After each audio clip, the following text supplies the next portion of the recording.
Oops, we are live without introduction video. I forgot to set it up, guys. Sorry.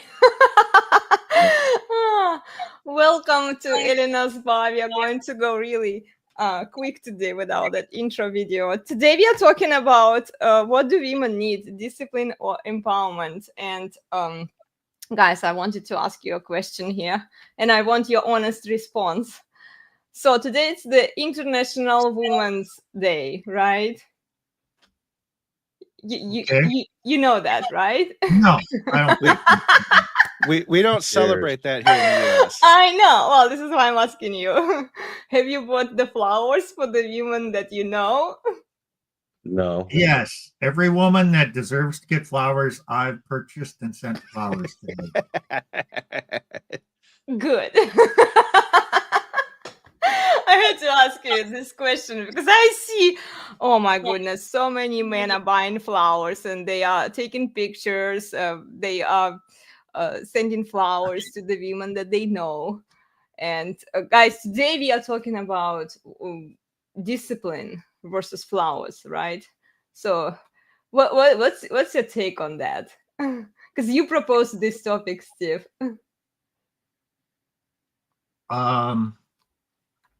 I don't know. I guess just let's look at what's happening around us. Mm-hmm. We've been talking about women's empowerment for, I don't know, probably the past 30 years, 20 years at least. Mm-hmm. Encouraging women to get degrees and, you know, the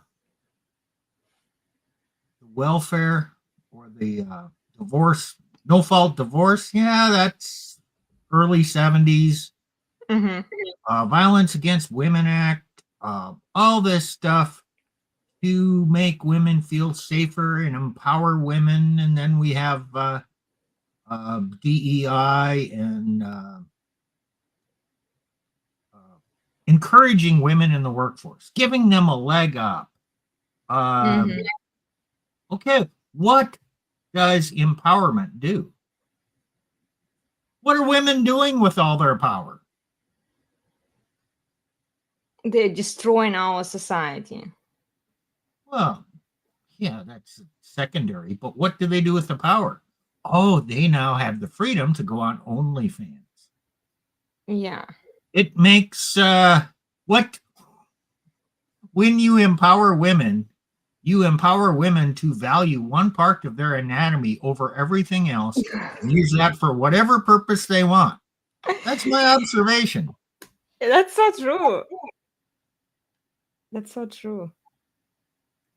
And they get frustrated when you try to take this power away from them because it's the only asset.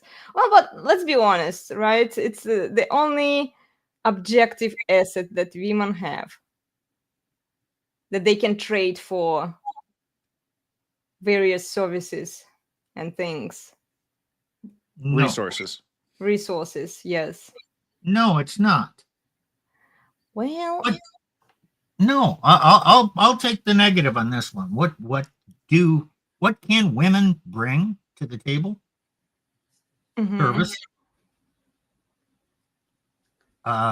being a pleasant person, birthing children, and raising children. The main thing a man wants from a woman is a good mother for his children. Well, and see, here is the thing. A lot of men don't want that anymore because they are reacting to... Okay, Nick, go ahead. Mm-hmm. Well, I'm going to steal Steve's thunder. Okay, go ahead. Men want three things. Women can give men three things. Yes. RSVP.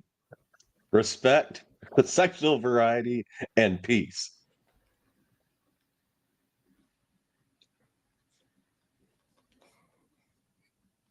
Well, okay, look, if we look at promiscuous women that are on OnlyFans, they are technically capable of giving this to a man. RSVP. Respect. They respect a man for the money, right? A man pays them the money and then she's gone, right? Then sexual variety. Okay, you can get plenty of sexual variety with OnlyFans constar, right? And then peace. Okay, she doesn't suck your brain. She's not your wife, right? She's not for long-term committed relationship. She's for recreational purposes only. I think that OnlyFans girls fall under this category pretty well, actually. There's a better category. It's not the same. Yeah, well, I know. Mm-hmm. The sexual variety, okay, that can be taken two ways. Men want to experience many different women. No, good men want to experience one woman well in many different ways. Have some variety to the conjugal union with one woman.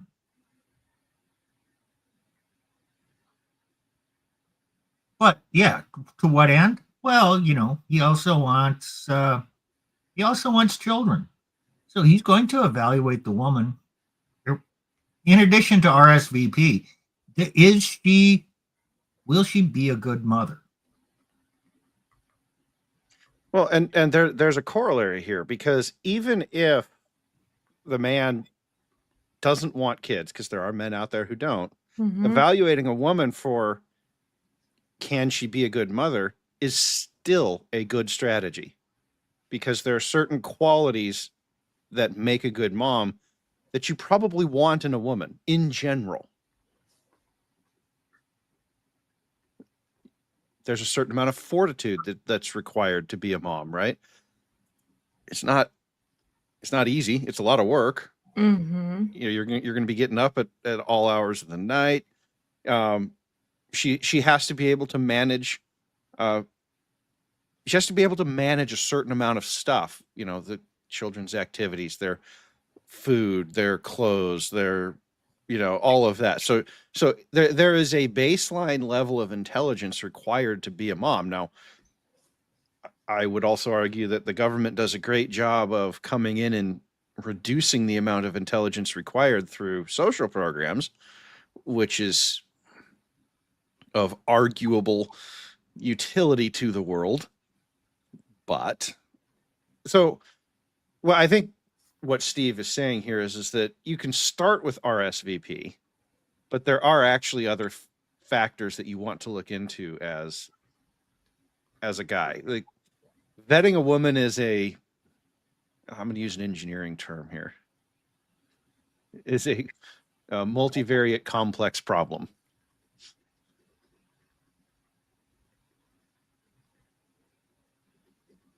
And they can change. Oh, the variables? And the women. the women. They can be proper for one time, but then over time they change. And then you have to reevaluate. Well, Nick, I have a question for you on that, because I've thought about this. Is it she's changing, or is it that she was putting on the mask that she thought you wanted to see to get what she wanted? It'd be both. Personally, I would argue that it doesn't matter which one it is, because it ends up in the same place. Right. Look, it's also who they put themselves around too that could bring about this change, or who they've been influenced by. And beware the sisterhood. Social impact. Yeah. I've said in the past, I don't think I've said it on our streams, women are pliable. Yes. Okay. So is this a good thing? Is it a bad thing? Well, it depends. Since women are pliable, if the man is leading and is in the dominant position, he's probably going to adjust to that. Now, her choice is compliance, basically submission, or rebellion. Okay, well, she's going to choose one or the other. But since she's pliable, if she's not in a submission role, not supportive of her husband, she's going to be influenced by society, outside influences, her girlfriends, the internet, and she's pliable So she will change based on that. So if there are no external factors that could keep your behavior in check, if society doesn't place any standards or boundaries on women, then women are going to rebel, and they're going to do basically what the majority of people are doing, because this is trendy, this is popular, and then they will disregard. Yes. But what you're talking about here is discipline. So discipline is more effective on the pliable, Right. because they want the pliable want to be doing what everyone else is doing.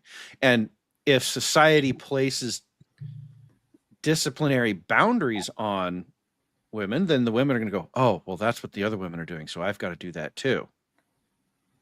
People often think of discipline in the negative. They think of it as punishment. Yeah. They think of it as punishment of I'm going to get hurt, and for making a mistake. And that is one aspect of discipline. I was thinking about this last night, though. We don't often enough use discipline in this other way, and that is that we used to call, like, for example, Steve, you're a mechanical engineer. We would used to call that a discipline. Right. Because to be a mechanical engineer, there are certain rules, in this case, physics, that you have to follow. And if you try to not follow them, bad things happen. So a discipline can be bad things happening to you, but that's usually just a result of you not following the rules. A discipline is when you follow the rules so that bad things don't happen.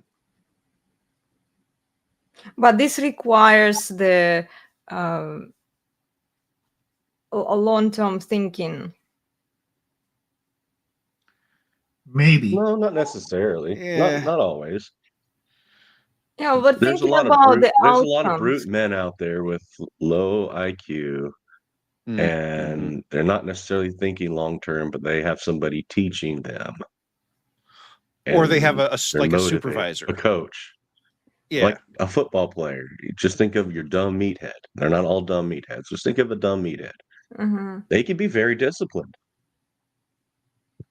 under the supervision of a stronger leader who doesn't even it doesn't even need that. It means they need a leader to point them in a direction, provide some guidance, but then they do it. Well, but they concentrate on that. And there's a lot of men that aren't all that smart, but they got a good job. They go to work every day. Yep. They don't squander their money. They're using discipline, self-discipline, but external leadership. But it's not. They don't have to be told what to do. Just because you're not intelligent or as smart doesn't mean you need to be told everything what to do. On this specifically, I actually want to say something, because a lot of people think, oh, smart people will naturally do better at discipline. No, they will not. IQ is anti-correlated with discipline. Now, I mean, if we're talking about somebody who is, has physical brain damage, they're going to struggle with discipline. But in general, people with lower IQs actually do better with discipline. Yes, they need somebody to tell them what to do because they don't know what to do. But once they're told what to do, they're actually not smart enough to think of reasons why they should do it differently. It also means that they don't optimize what they do. They do exactly what they're told, how they're told, when they're told. And if you, the manager, ever want to change it, you have to go there and get them to change it. And if they've been doing it one way for a certain amount of time, they won't be able to change it. So you have to fire them and get a new one. Okay. I'm not saying this is good or bad, but what I'm saying is that from a disciplinary standpoint of following a discipline, if you just need rote compliance, high IQ people are not the way to go, because the high IQ person is going to be looking to optimize their workspace, optimize their process. They're going to be seeing all the different ways they can do things and picking the most optimal one. And it can actually, in environments like assembly lines or fast food, can actually create chaos. So, would you say that most women today they have higher IQ than just being compliant? No. Okay. No.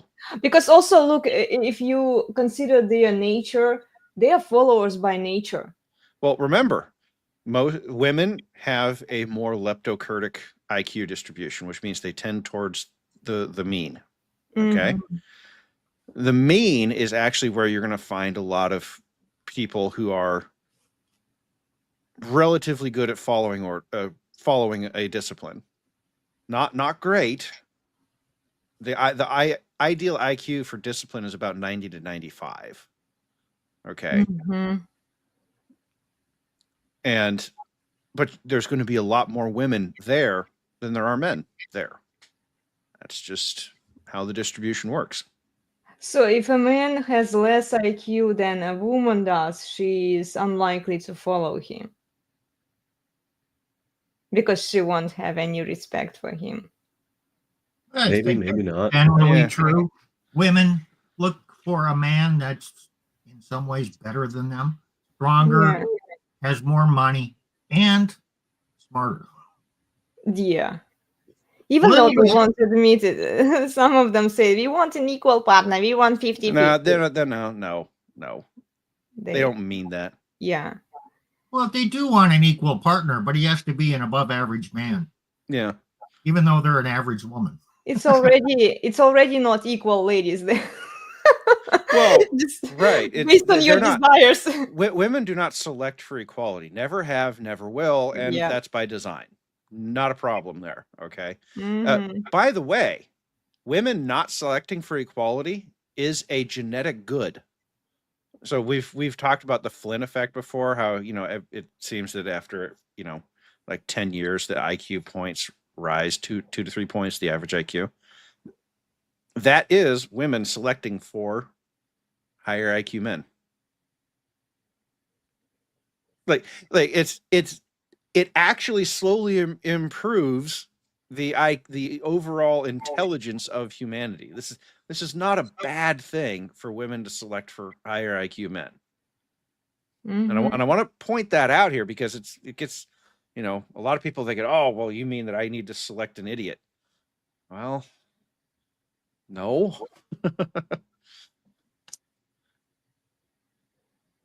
Yeah. And in the red pill, we get ragged on a lot for beating up on women for their behaviors. And so what I have to say about this is a good, biologically correct, natural behavior of theirs. They should be doing it. I have no problem with it. But it does mean that there are certain things about what they're doing that you kind of have to go, yep, that's what they're doing, and that's okay. Yeah, but if they're aiming for more intelligent, for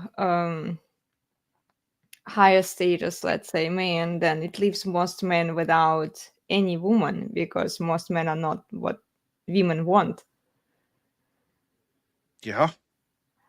That's just uncapped female behavior. Yeah. Has it always been the case, even Yes, it with has. the patriarchy? Yes, kind of, but not to the extent it is today. I see. Okay. Because society seeks to empower women. Empowerment is removal of restraints and boundaries. Discipline, which is adhering to reality and boundaries and staying within what's reasonable. You empower women, they'll start doing the things that, gee, that's not even reasonable. Lily Phillips, what's she doing? Yeah.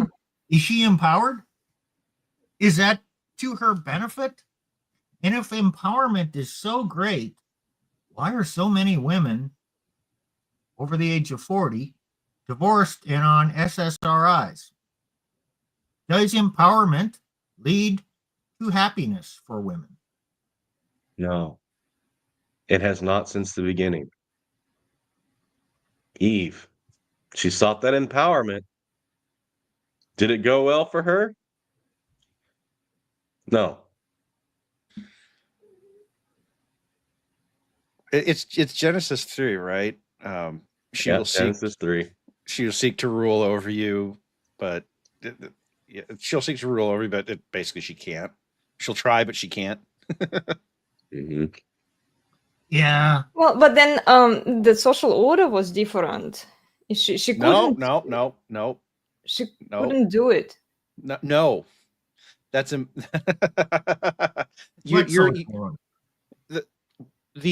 confusing the fact that something was imposed with the like they're saying, well, that's how things always were. No, there were plenty of cultures where before where women were empowered. This female empower thing is not and new. there are trash cultures too. Oh yeah. That didn't have nothing. They just didn't do it hard enough or do it right. This time, we're going to do it right. We're going to empower women in the right way for a good outcome, even though in the past it was bad outcomes. Standard Marxist reasoning. Okay, guys, I have a question. It's more for Nick, I think, because it goes into history. Before Christianity, we have polytheism, right? Paganism, well, at least in the culture where I'm coming from. We've always had paganism across the world in defiance against the one true God. Okay, so during that time, were women empowered? Because what I notice, and with the little research that I've done on that topic, Not really. I see a lot of worshipping of female statues and that's fertility. That's fertility goddesses. Most of the time, those are fertility goddesses that they're trying to get have a baby, and they think that doing this ritual, praying to this god, or will give them that fertility. Well, Rachel Wilson also harvest or something like that. Also described the older, worshipping of women, especially in Hinduism. There are a lot of women worshipping rituals and a lot of various goddesses. I'm just wondering. So before Christianity, people were worshipping women. Oh no. Okay. No. You're okay, Elena. Okay. Do not take something that an observation that someone makes and say about something and say, oh, this is a universal. Okay. That is not how this works. Okay. All of recorded civilization has been the struggle of men to discipline women, to put women under some sort of discipline, and for women to struggle against that and rail against that. Is why we go back to Genesis 3. This started long before there was traditional recorded history. Mm-hmm. Okay. And every civilizational advance has come when men finally get control of the women enough that they can move out and start to actually build a civilization. Okay. You've probably heard people like Jordan Peterson say this. Do not get involved in political life or large, outside until you've cleaned your room, until you've set your own affairs in order. And part of setting your own affairs in order is, I'll use this word and it'll piss off all the liberals. You must first pacify your wife. You must first order your wife. You can't have kids until your wife is ordered.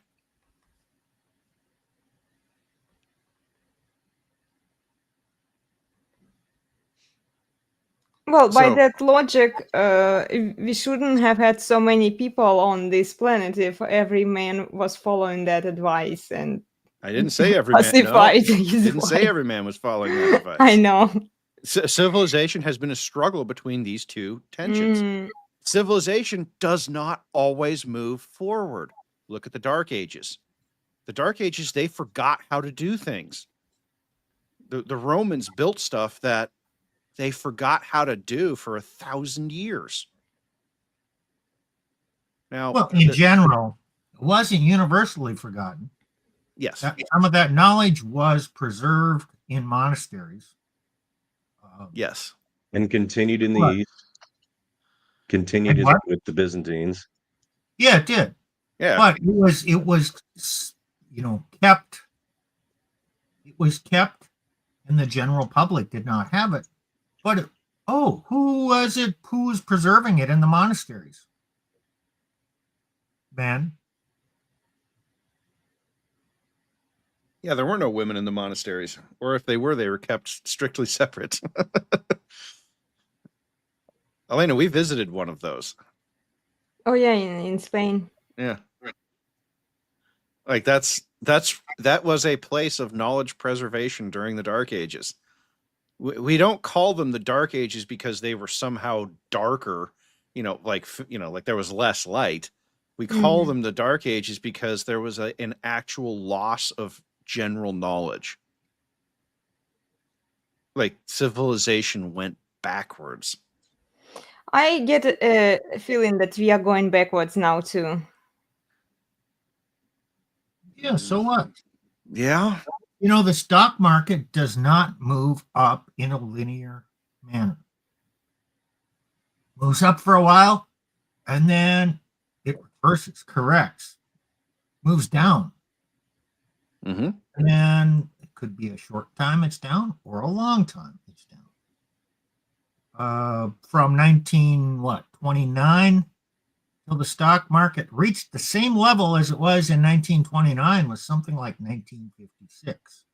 That's correct. Okay, call that a dark age. But then advancement continued to happen, and it was advancing throughout that time. It just had a major correction. Maybe we're in for a major correction. That doesn't mean advancement is over.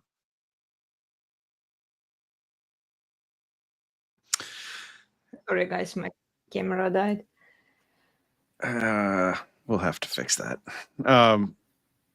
Right. So there is this modern presumption of the inevitability of advancement. And this is actually where the progressive, that's progress. That's the root word of their political alignment, right? So their belief is that society always only ever advances. History says otherwise, because what ends up happening is you progress further than humanity is capable of metabolizing. Okay. And then you have to, and this is just like the stock market. The stock market goes up too quick. Well, you have to come back down because you really didn't actually digest what had happened prior. Same thing. The stock market is just applied psychology. That's all it is. Okay. So what you're talking about is, I just, it's the you'll see these accounts on Twitter. It's E/ACC. Basically extreme. It's like extreme accelerationist or something like that. These are guys who think that progress only ever goes in one direction and it only ever accelerates in one direction. These are the new futurists. If you Ray Kurzweil, these are the new guys who think that we're going to see a technological singularity here in the next 10 years because we're going to get artificial general intelligence. LLMs can never be an AGI, so these guys are mostly just talking out their ass. But the point is that there is always a component of society that thinks that you can never go backwards. But that doesn't mean that it's true. And we're due for a correction. Mm-hmm. Okay. we haven't had one in a while. As Steve said, it was what was it, 1929 to, yeah, it was just 29 to 56. That's 17 years, guys. Of correction. 17 years No, of it's correction. 27. Oh, yeah, you're right. 27. Damn. Yeah. 27 years of correction. Almost half a human lifespan. Actually, it's a third of a human lifespan of correction. And that was a short one. Wow. That's short. Remember, the Dark Ages was you for 500 a years or long something one? like that. Oh my gosh. 500 years. Yeah, the Dark is the actual Dark Ages between the fall of the Roman Empire and The West. well, I mean, some people count the Renaissance as the start of things, but it really it starts accelerating again before then. It starts picking up before then. But yeah, it's maybe 500 to 700 years. It's a long time. And I'm not saying we have to do that, but Yeah. History, a lot of things are fractal. yes. I'm going to introduce that term to you. Fractal means the pattern at the large scale occurs on a small scale, Yep. and occurs on a smaller scale and a smaller scale. Good example of this is broccoli. You can look at a large stem of broccoli. You can take one of those stems off and you can look at that one. Gee, it's the same structure. Then you can take one of the little twigs off of there and you can look at that. It's the same structure. So you have large cycles and medium cycles, small cycles, down to daily cycles. And it all appears erratic, but it's very similar. Same thing with coastlines of continents. You can blow it up and you can see the squiggles on a large scale. You can zero in, zero in, zero in, and it all looks similar. The pattern looks similar no matter, well, theoretically, how far you drill down. You're not going to drill down to the microscopic level, but maybe. Well, it's interesting you bring up coastlines because for all you AI fanatics, go ask different AIs what the length of coastline in the United States is. You will get wildly different answers because there's different ways of measuring it. And the different ways of measuring it all have to do with how detailed you actually look at the coastline. And it turns out that even when the tides go in and out, that changes the shape of the coastline. So how detailed you look matters. Now, okay, so Steve is talking about superstructure here. Okay, so we've talked about this before on our channel, the resurgence, where I love following this model. Neil Howe and William Strauss put together a work called Generations, old tome they wrote back in the mid-90s, and they described a structure, an 80-year structure where every 80 to 100 years, roughly, humanity has to go through some sort of crisis period. The last crisis period that we went through was the 1930s, culminating in the end of World War II. Well, that was, 80 years ago this year that the World War II ended. Okay, so we're due. But if you go look in their book, The Generations, they actually trace this pattern all the way back to the War of the Roses in the mid 1400s in Britain.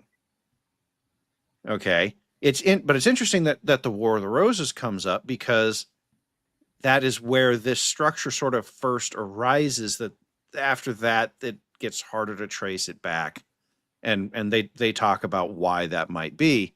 But the point is that this pattern has been occurring. But if you look at patterns like, let's say, so Egypt rises, and it takes a long time for Egypt to rise, and then Egypt falls, and that whole process takes thousands of years. Okay, And then the Roman world rises. And that takes hundreds of years. And it takes hundreds of years for the Roman Empire to fall. If you include Constantinople, the Roman Empire doesn't fall till what? 1853. Yeah. 1,500 years after its height. Think about that for a second. And it falls because of the rise of the Turks, really, but basically the Middle East. And so the Middle East rises, and then the Middle East falls. Okay, so there are these large superstructures in history, and you can trace the history of more modern empires. They tend to have about a 350-year cycle to them.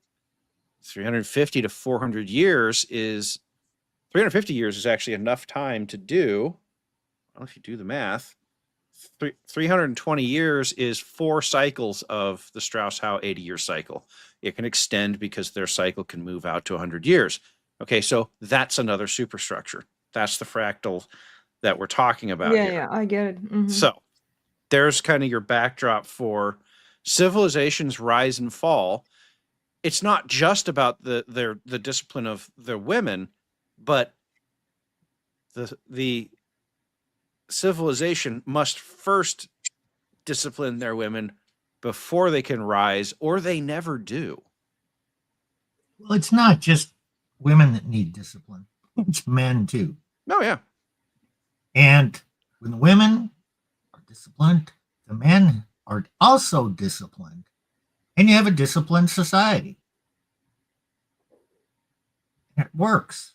Now, do men, individual or collectively, do men discipline women to oppress women?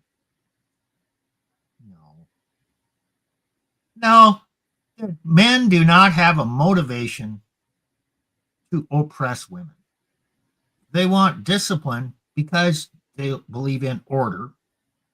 They want to be around and they want to create that order within their children, pass on the legacy, have a stable civilization and society, and build for the future.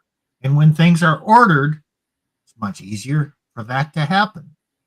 So discipline, it's not just disciplining women. It's overall the rise of discipline within a society, which falls on both men and women and children and everything. And then you have more order, things advance. When you empower different groups, now you're at odds.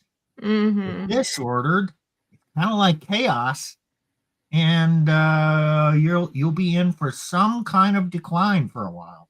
So would you so say bad, that order necessary again.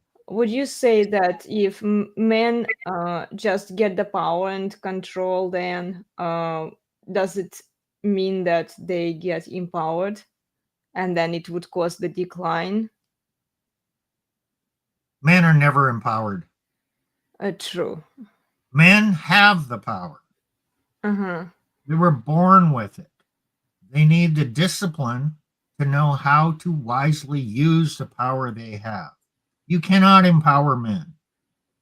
All they can do is claim the power they already have and use that wisely. Okay, Nick says that he will have to leave soon. Nick, I have a question for you. This is what we Sure. were talking about last week with Steve. I was wondering because Christianity, and we talked with Plutarch about this topic too. Christianity introduce people into monogamous relationships, let's say, where one man stays with one woman. And could you tell us, like, what are the benefits of this? Well, it's most natural. It was Okay. what it was intended at creation. So Christianity didn't invent that. That was established at creation. Your body fits. I mean, you have look, your bodies obviously are fit for one each. They're paired. A benefit of monogamy is that the woman can feel secure. There's no competition. I mean, that's good for the woman, I guess. For the man, what's the benefits for a man?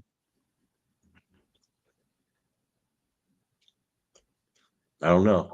He knows his offspring, and he can invest in his offspring because they're there with him, not scattering his seed to the wind and leaving it to Right. chance. So a man cares about his legacy. Therefore, he wants to know who his children are and rear his children. That's Right. the big. Well, I was thinking That's monogamy benefit. versus polygamy. That's kind of where my mind was going. So, Oh, okay. Mm-hmm. yeah, I don't know if that was the right track you wanted me to go down, but if the benefits of being married, if that's what you're talking about, yeah, your children, your legacy, you have something to build. You can hand off what you've built to the next generation. You have something to fight for. You establish a civilization. You establish a community. You're invested in that community. You're also invested in that community's defense. And the community also can depend on you because, hey, this guy's in it with us. He's not wasting all his energy spinning plates, which is kind of an Yeah. unproductive activity. Unproductive, yes, but they'll tell you it's a lot of fun, which is a whole. Right. You could do a whole discussion on that. It's like, okay, it's fun. It's not all men are not born with discipline, and not all men have it installed in their younger years. Mm-hmm. Discipline is always and everywhere a learned activity. Okay. And, you can argue that, spinning plates is undisciplined. No, it can be. If the man is undisciplined, it can be a marker of an undisciplined man, but there's disciplined men out there who do that as well.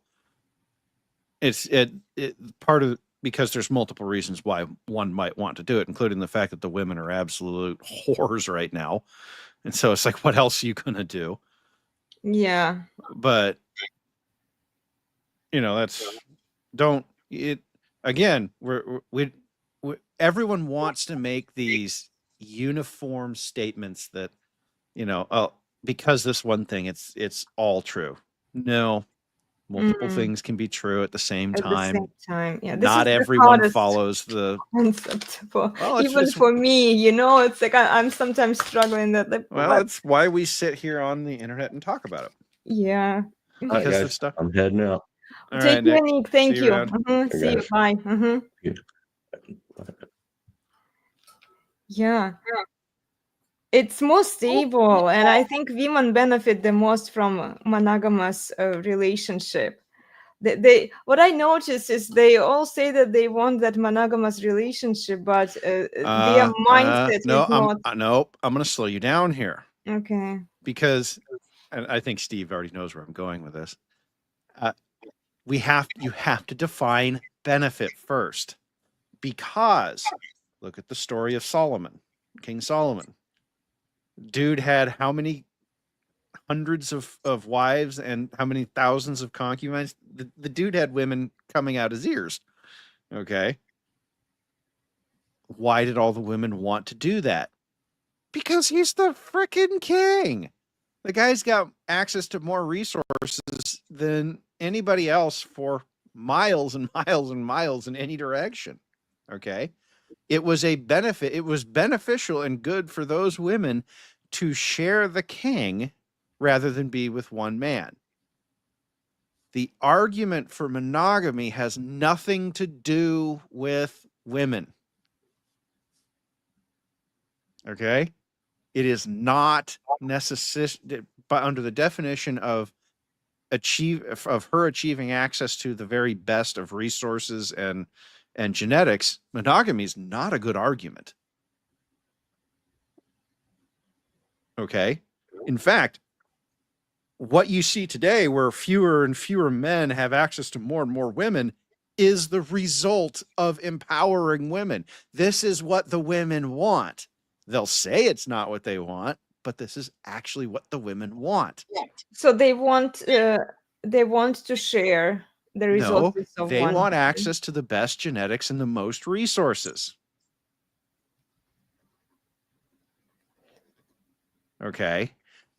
The argument for monogamy is if we don't get these other men who don't have as much, if we can't convince other men or women that these men who are not kings, who don't have kingly resources, if we can't convince the women that these are good men too, that these men are their superiors, then we have armies, and I do mean literal armies of men, who will come after the king and kill him. And it happened in history. All the time. Mm-hmm. Okay. The purpose and point of in fact, there's a guy named Devin Erickson. He actually wrote a really good long Twitter post about this, and I bookmarked it, and I'll see if I can dig it up at some point. But he actually describes this exact process and why it's so important. Because if you have these armies of men with no chance of having women, what do men do? Well, they'll fight. Okay, now I want to go back to my question at the beginning of the stream, where I said that women wanting the best genetics and the best resources they can get leaves most men with nothing. Yes, there are that's no what I just said. women for them. That's what I just said. Female empowerment is male disempowerment. Okay. When you are taking away from men so that women can get more of what they want. And in doing so, you end up with armies of men who have no prospects of ever getting sex. And what do men do when they can't get sex? They fight. Yeah. They fight each other. They fight. They fight. They fight against the people above them. They fight against the people below them because they're, hey, I can prove that I'm worthy of the few females still out here. Okay. Female empowerment is disorder. It is fighting. It is chaos. It will never be anything else. You cannot name a period in history when this has not been true, because it doesn't exist. And the great Marxist liberal project is an attempt to try and use the technology of psychology to warp people's minds into thinking that it can be done. Hasn't worked yet. I ain't holding my breath. Well, the thing is, female empowerment doesn't actually benefit women. It may seem so in the short term. Long term, it doesn't. Back to Genesis. The woman's desire shall be for her husband, to rule her husband, but he shall rule over her. In the short term, she wants control. In the long term, he still has the power and control. He has to choose to use it, but if she gets her way, usually, like 99% of the time, it actually damages and hurts the woman in the intermediate and long term, and she ends up worse off. Well, good luck convincing women about the long term. Yeah, we're not going to do that because women think in the present, not in the future. Yeah.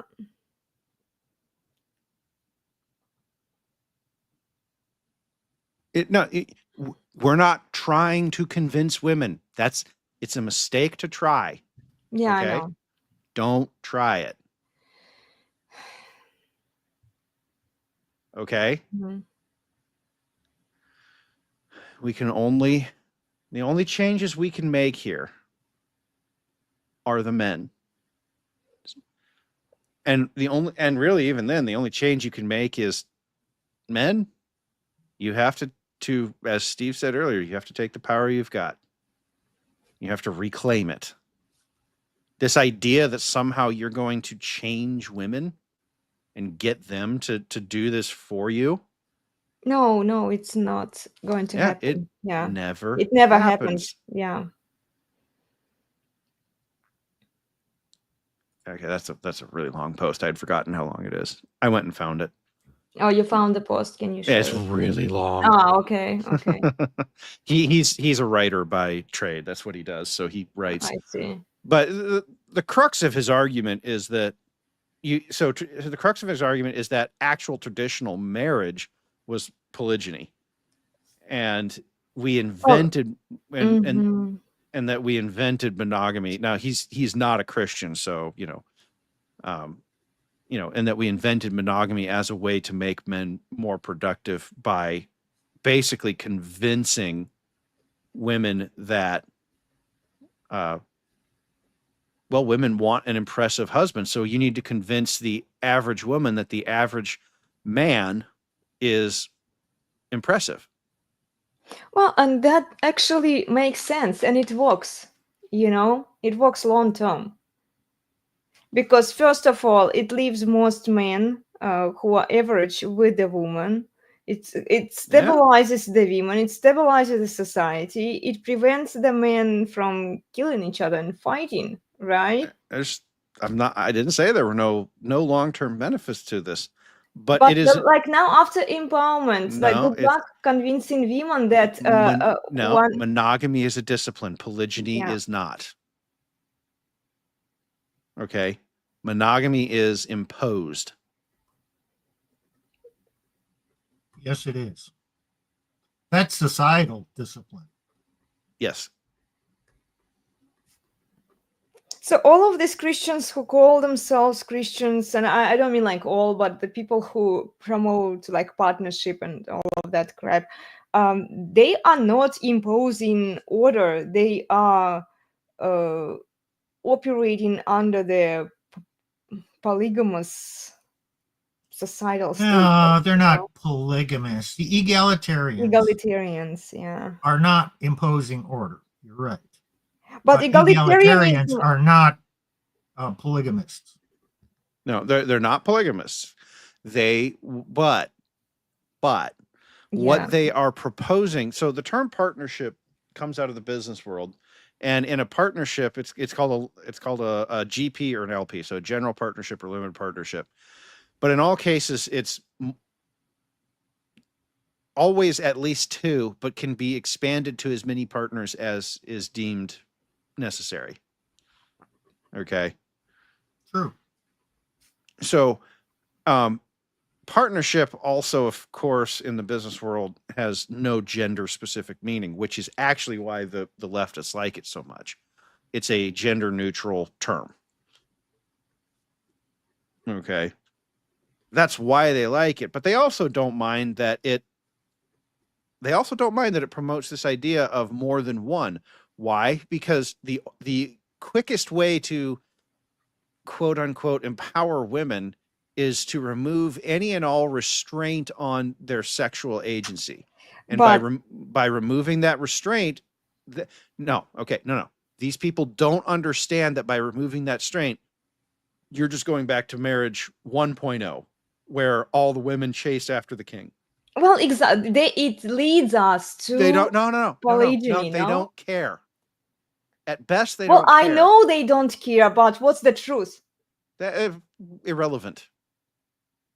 Why? The truth is, women act in the present. Yes. And it has future implications that are not good. But don't ever try and convince them to not do what they're doing in the present based on the outcome in the future. Because for a woman, she can't know the future because the future isn't here yet. She hasn't experienced it yet. She can't feel it. There's no feeling in the future. it's the future is an abstract concept, right?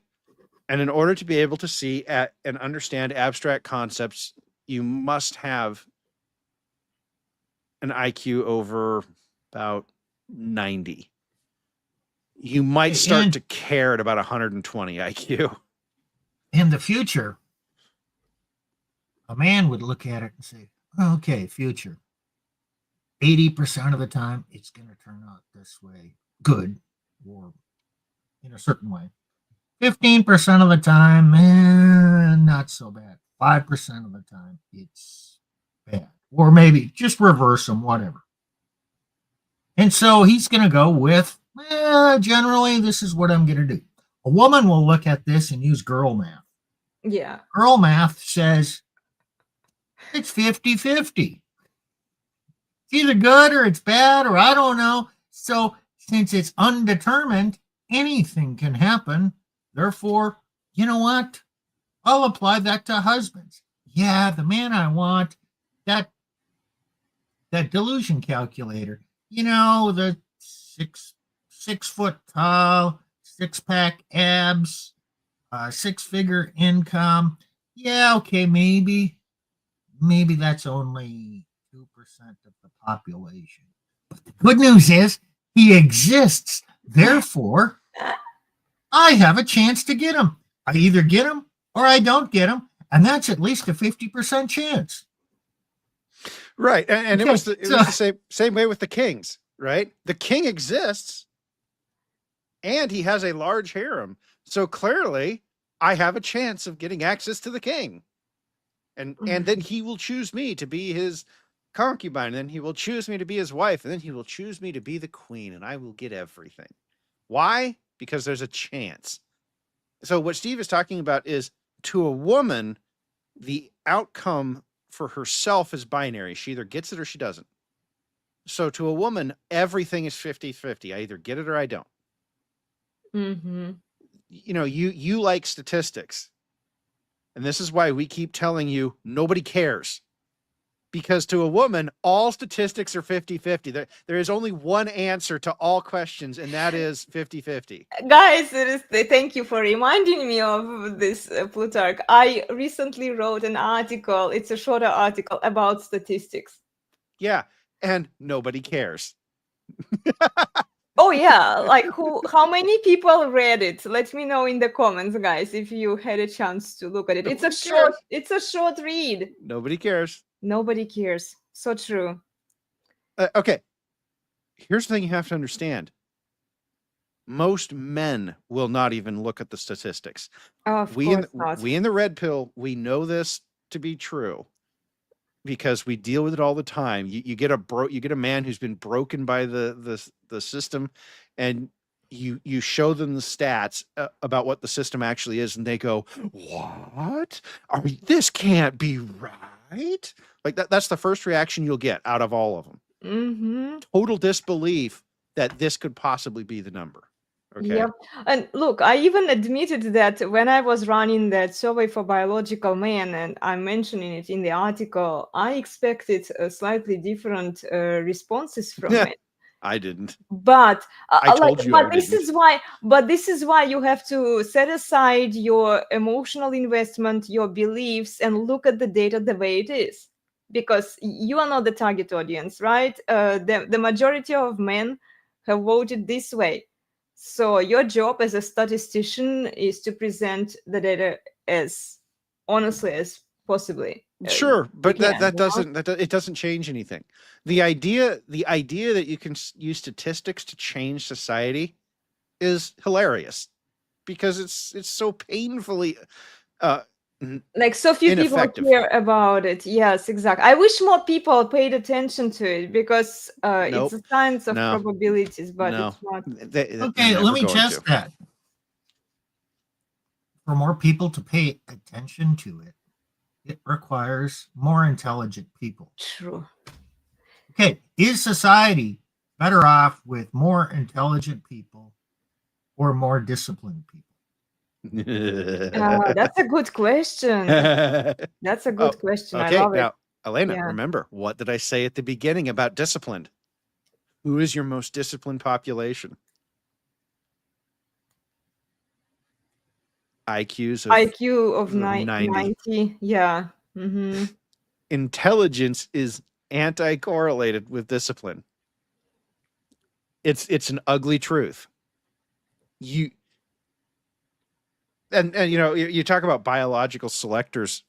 There is a reason why there has not been an explosion of intelligence. Because an explosion of intelligence would actually very likely cause the collapse of society. Mm-hmm. Well, that's interesting. Let me point this out. There's been an explosion of universities and university degrees. Mm-hmm. So the more university degrees we have, it's not intelligence, but kind of promotes everybody thinking they're smarter. Yeah, they're more intelligent. Is it benefiting us? No, Are all these college graduates all these advancing people society? Or with should we limit degrees. them to,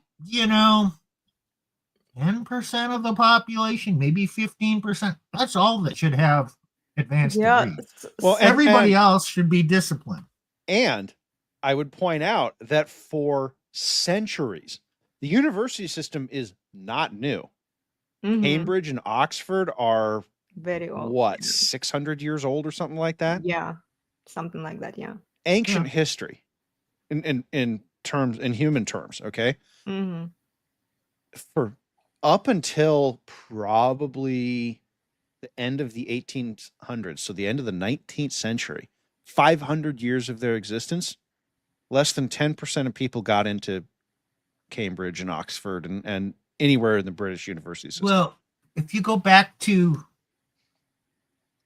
pre-modernity, 90% of people were on the farm, 80, 90, whatever. The other people were in town, but the elite, those with the, and I'm calling it university degree, the educated, Yeah. society could only afford 5% or less of the people to be in that class. That included priests and scholars, those who studied things and wrote things. Scribes, yeah. They didn't advance food production or building things. It was a luxury, and it existed 5%. And it, over the last 150 years, it has increased. Mm-hmm. But even up until what? I'll pull a number out.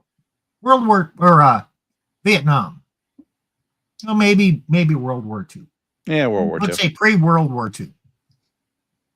There were a limited number of people with college degrees. Probably, that 10, 15%. And then post-World War II, you had the GI Bill where everybody, all the returning servicemen could get college degrees. And it started to inflate the number and depress the value of having that degree. And it's continued to advance. And between the 60s and the 2000s, the number of women getting college degrees has absolutely exploded. And, they don't really go into all that productive of careers, but now they're more educated than the average guy. And since they have to marry up, they can't find a suitable man. So empowering women to get an education to actually benefit women or society.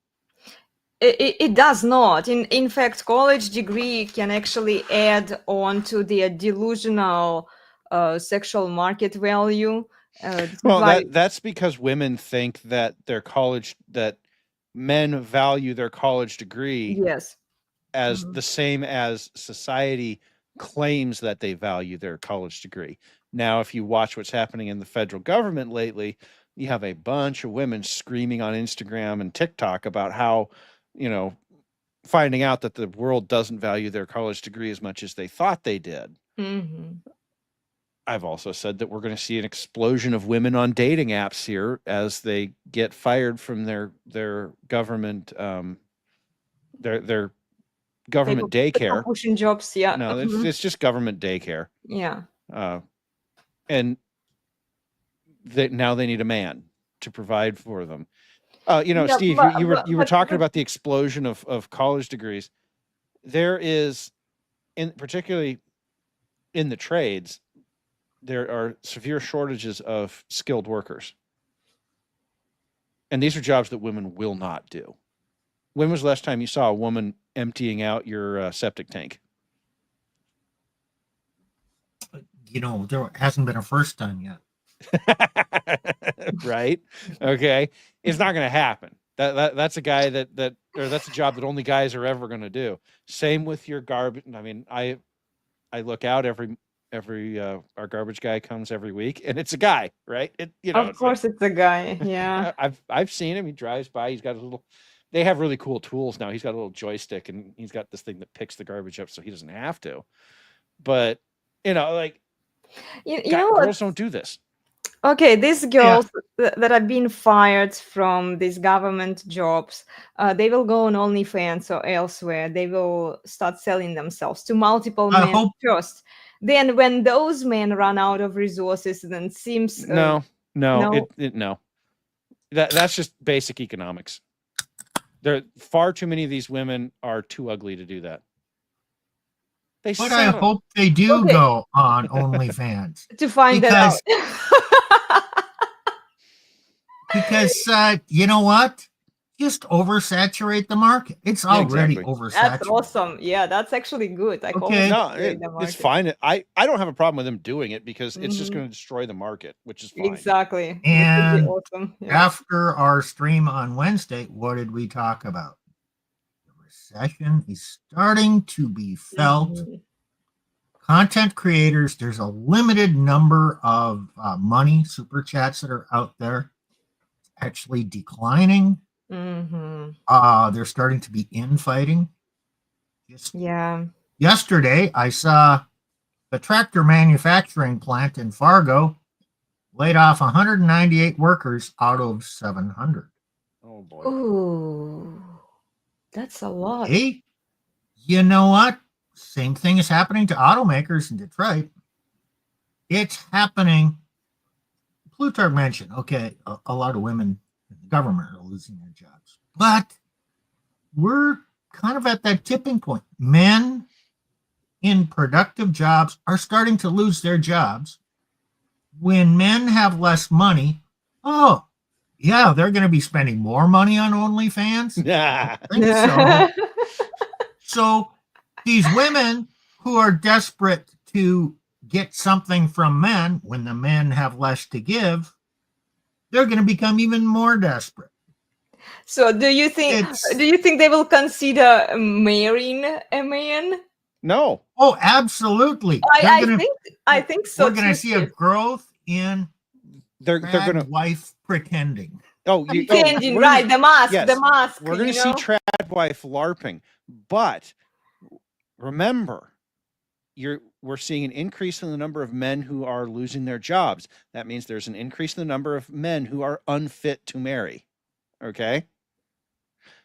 You're going to see an increase of women wanting to marry, and they're all going to want to marry the same top guys. Female nature does not change. Exactly. Okay? Yes. So they're all going to want to marry the top guys. So the women are going to start competing with other women.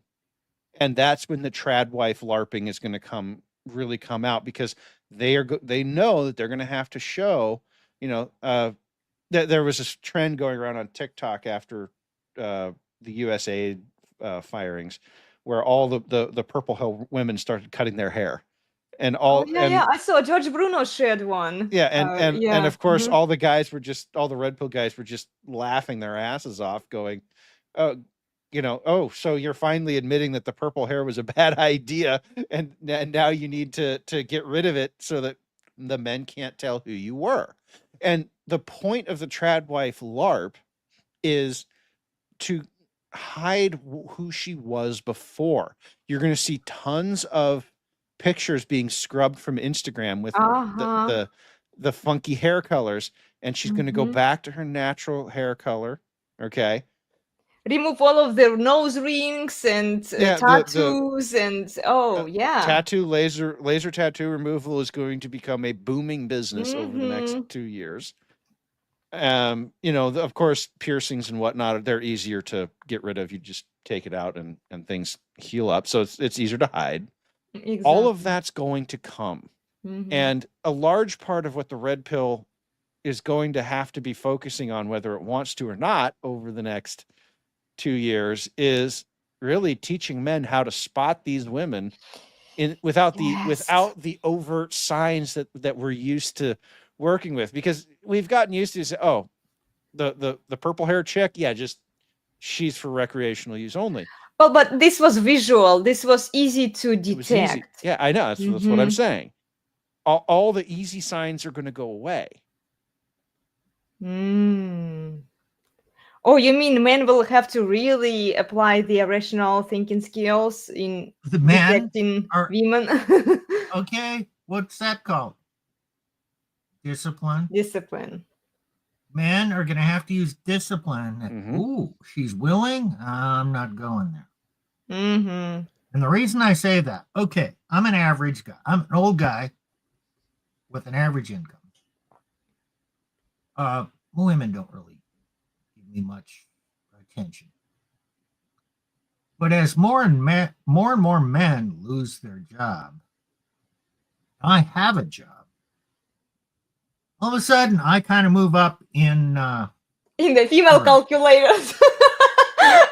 Steve So- becomes attractive. at some point, if women are desperate enough, Yeah. and I have so little competition from men with decent jobs, all of a sudden a man with a decent job becomes a catch, and Yeah. theoretically, I could have 2 or 3 women throwing themselves at me. Okay, well, that might seem good, but oh man. Comes with strings attached, huh? Well, Yeah, and women are the downfall. So men are going to have to use discipline to say, no, it's not worth it. well, here's what I would say. Okay, these women, they're tradwife LARPing. Okay, guess what? For you men out there, you're going to have to introduce women to the concept of trad husband. Trad husband doesn't spread his seed all over the place. Trad husband isn't 5 wives. Okay. Trad husband is, well, there's one girl and that's my girl. And okay, all of these women out there, remember, they're chasing the best. They're still chasing the best. The access to resources that they can get. It used to be their government daycare job. Okay. Mm-hmm. That was they could do better because they got to be independent of a man at all. So now they're going to be chasing the man who has resources, and they're all going to chase him. We think of the 1950s as this happy time in the United States where all these things were going right for families. Yeah, okay. Cheating was off the charts back then. Why? Because women were available to men. And remember, as Steve said, the stock market did not recover its nominal 1929 high until 1956. 27 years of bad economic times. There was no empowerment for women in this. So what did you do if you were a woman? You got a secretary job. Mm-hmm. And the better secretary job you got, the more likely you were to get it to be working for a high value man. There's a whole TV show, Mad Men, that actually delves into this era quite a bit. And I need to watch this show. I'm curious now. Well, it's an extrapolate. It's over the top. But what would happen is these now. Well, I'll say it. I think I know where you're going. Women are always willing to trade sex. Of course they are, yeah. Benefit. Yeah. They do it now all the time. sex is so cheap, they give it away freely. Yep. Were they different back in the 50s? No. They got one of these jobs and they could get some benefit from spreading their legs. Mm-hmm. Gee, were they doing it?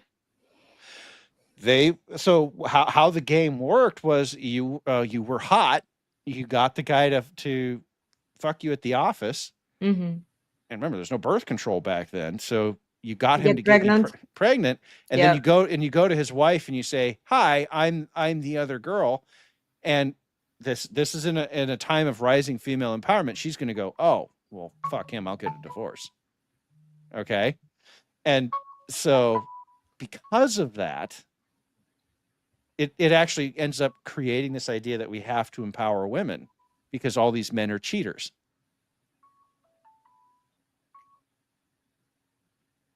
No, there is no thought there that that girl who gets a secretary job is going to spread her legs. So technically, women, if you are angry at men, like you might as well be angry at other women who try to steal your man.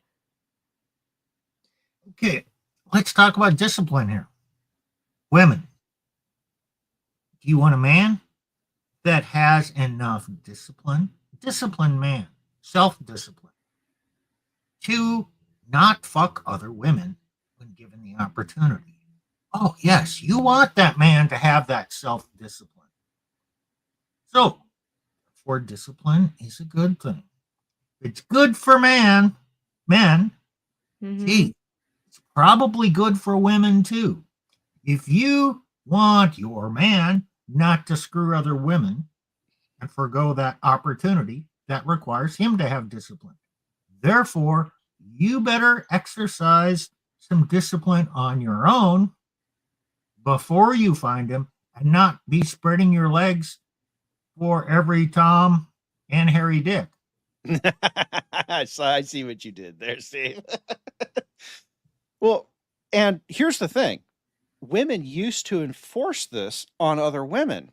Mm-hmm. So when that secretary got knocked up by the dude, a lot of times these women, of course, they'd be angry at their husbands for doing it, but in public, they would just lambaste these and just go on these tirades and against these women. So there was a large amount of public shaming. Yes. And then in the 1960s, we go, the feminists start to rise, and we all go, wait a minute, we can't publicly shame the women because it's the evil men who are doing this.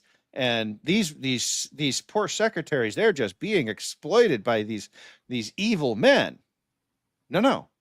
The secretaries knew exactly what they were doing and why they were doing it. We've just deluded ourselves into thinking that they didn't. And, that's, you can get into the whole feminist power dynamics discussion, right? Because there's a classic example of it. The high value ad executive, and he has a secretary, right?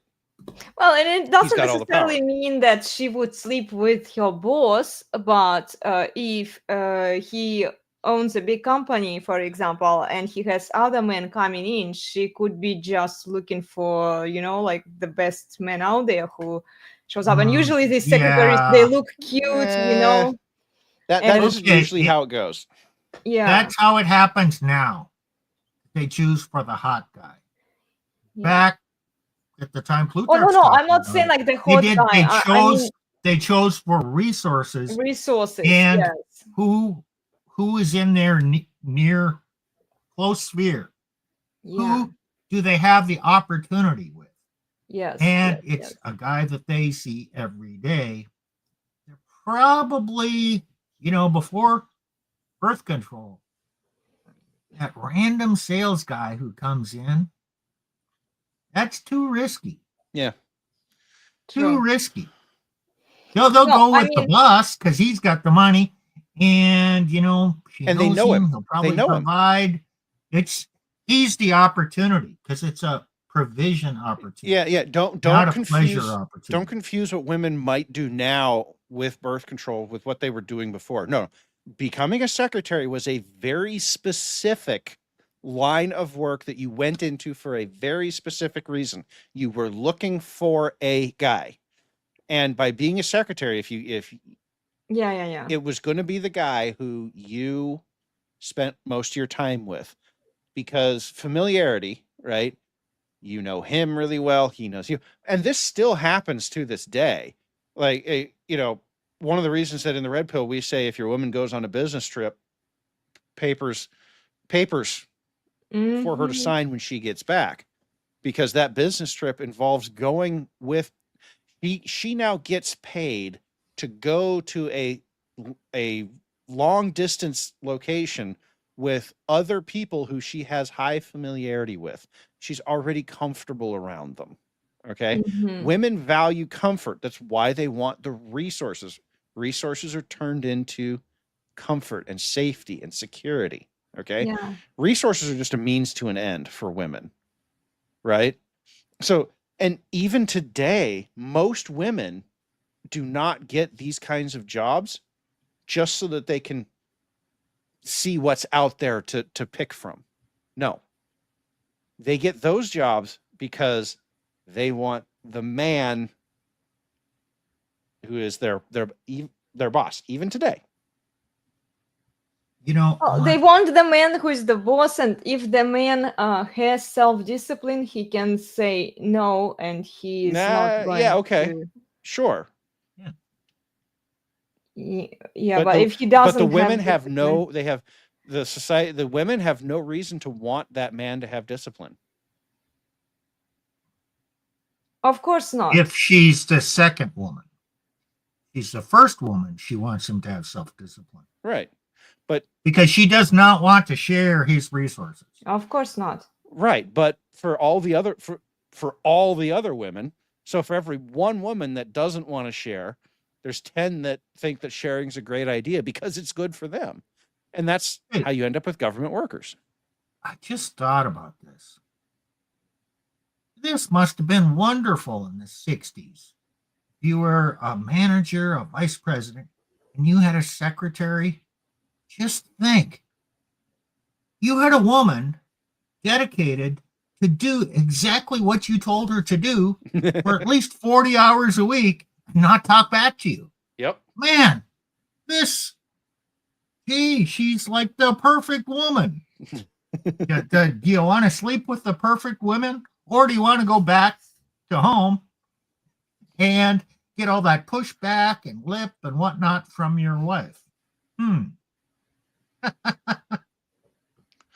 Yeah. The secretary is the perfect woman, of course. And the women knew this. Why do you think they did it? You know, we treat women as if they're these they have no agency at all. Like they just get thrown around on the wind. No. The women knew what they were doing. And if you watch Mad Men, you'll see it. The women in that show, they're talking about there's one character, like she's trying to work her way to the top of the company and to basically take over, but she talks about what she's doing. And she fucked anything. She fucked anything that could help her. Okay.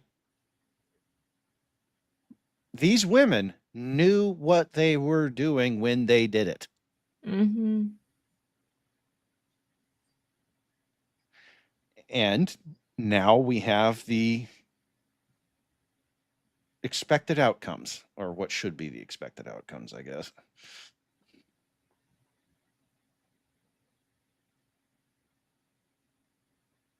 Yeah. So what would wife do in that case if she knew that her husband had a secretary? Nothing she could do. Okay, what would she do? Well, this was prior to no-fault divorce. Yep. So she could divorce him. Yeah. You'd have to prove the infidelity. Mm-hmm. Women weren't typically awarded half or as much of his resources. Yes, he could get alimony. Mm-hmm. He wasn't assured of getting the children. She would lose her social status. Mm-hmm. Yeah. her standard of living would go down. Mm-hmm. So, and she might lose a bunch of friends because there wasn't all this you go girl mentality out there. Yeah. So she'd do a calculation and she'd say, well, I'm getting his resources, probably better off staying with him and letting him have his little side business, his Mm-hmm. side interest, Yeah. and being the primary woman. And this was common, especially I think in Europe. I Yep. mean, they were more open about it. How I many? know I mean, it's at least 5 couples stereotype who in in Russia. France, probably the UK, having a mistress. Mm-hmm. It was almost Yeah. a given. I know at least 5 couples who did it, where their husbands were wealthy men with resources, and the wives knew that the husbands were cheating on them. And look, I'm not promoting cheating. Well, or no, anything, okay. but There's a corollary here, guys. If you have multiple women, do not expect your main woman to love you. yeah, Very likely, all she has for you is contempt. Okay, she's sticking with you because she's willing to be the main woman to get the access to the main resources. Yeah. This is where I have to look at some of what the red pill creators say about this, particularly the polygamists, and I go, yeah, you are technically correct, but this idea that your woman is just going to always and automatically just keep on, oh, it's so great, yeah, he has no, Mm-mm. because that is not beneficial. She doesn't want to share. She would prefer not to share the resources, right? Of course not. She's willing to give up some because to keep what she has, but do Yeah. not mistake that for she's okay with it. Okay. No. She's not okay with it, and I know a few women who are older than me, because when I was growing up and I was watching the intersexual dynamics in their families, and I was amazed. And like, I would probably do the same thing. I'm not leaving the resources. I'm willing to share, but it doesn't mean that I'm going to love the person that I'm with. Because it's. Well, and there's guys who will tell you, I've done it. My main woman still loves me. And I go, okay, great.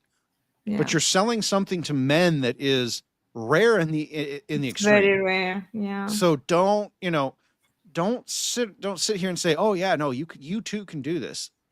The reality is you are banking entirely on that woman's mentality around these topics. Okay. Yeah. Most the women, top men can pull it off. Yeah. The top men, yeah. Because they have enough to share. Like Musk can do this. But on average, most men are not the top men. Most men on average are average. And if you're an average guy, it's not going to work for you. So don't try. And it doesn't necessarily lead to happiness. Yes, you might have more pleasure, but pleasure is always a short-term feeling. Pleasure is not contentment. It's not sustainable. Yeah. Well, it's not really about sustainable. It's more just like pleasure comes and goes. Like like if you're seeking pleasure from women, you always have to be looking for new women. New women, yeah. It's that's a biological reality of it. It's the sheep experiment.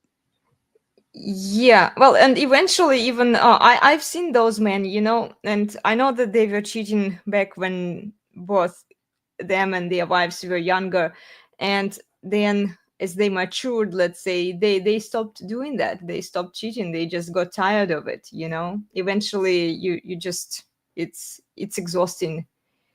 No, it's nice. It becomes boring. It's it's kind of one of those things. If you've never, and it's hard to describe to guys, but if you've never figured women out, figuring women, the process of trying to figure out, it's not boring. But Mhm. look, women aren't all that complex, and once you figure them out, it's kind of boring. Like, oh, I figured out that problem. Okay, you do this, this, this, and this, and it works. Okay, Mhm. Well, what's next? how about relationship cycles? Used to be the 30, 40-year old marriages. People who had been married 30, 40 years. Mm-hmm. When they went back and, somebody asked them, well, why are you still married? Well, how was your marriage? They'll say, well, we had some good years. And then, man, things got really bad there for a couple years. And then,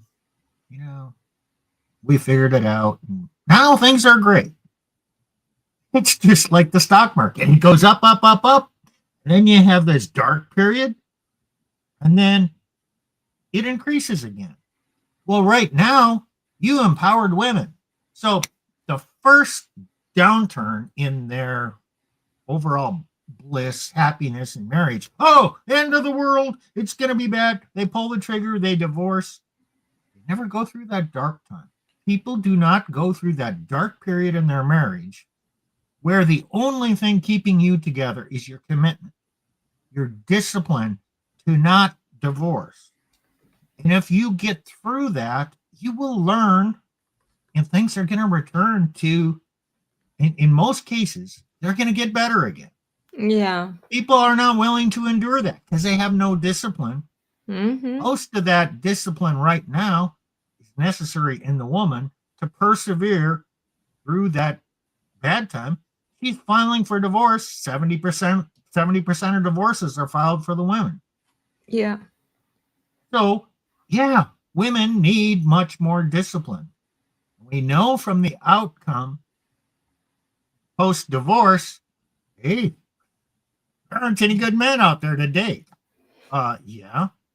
And yeah, Well, and okay, this so is they what play the field and then they Yeah. end up it's alone. in statistics, and it's like women ignore statistics, and yeah, I know that a lot of people don't care about data, Spurg alert, stop. but Spurg alert. No, I'm just going to talk over you. Stop.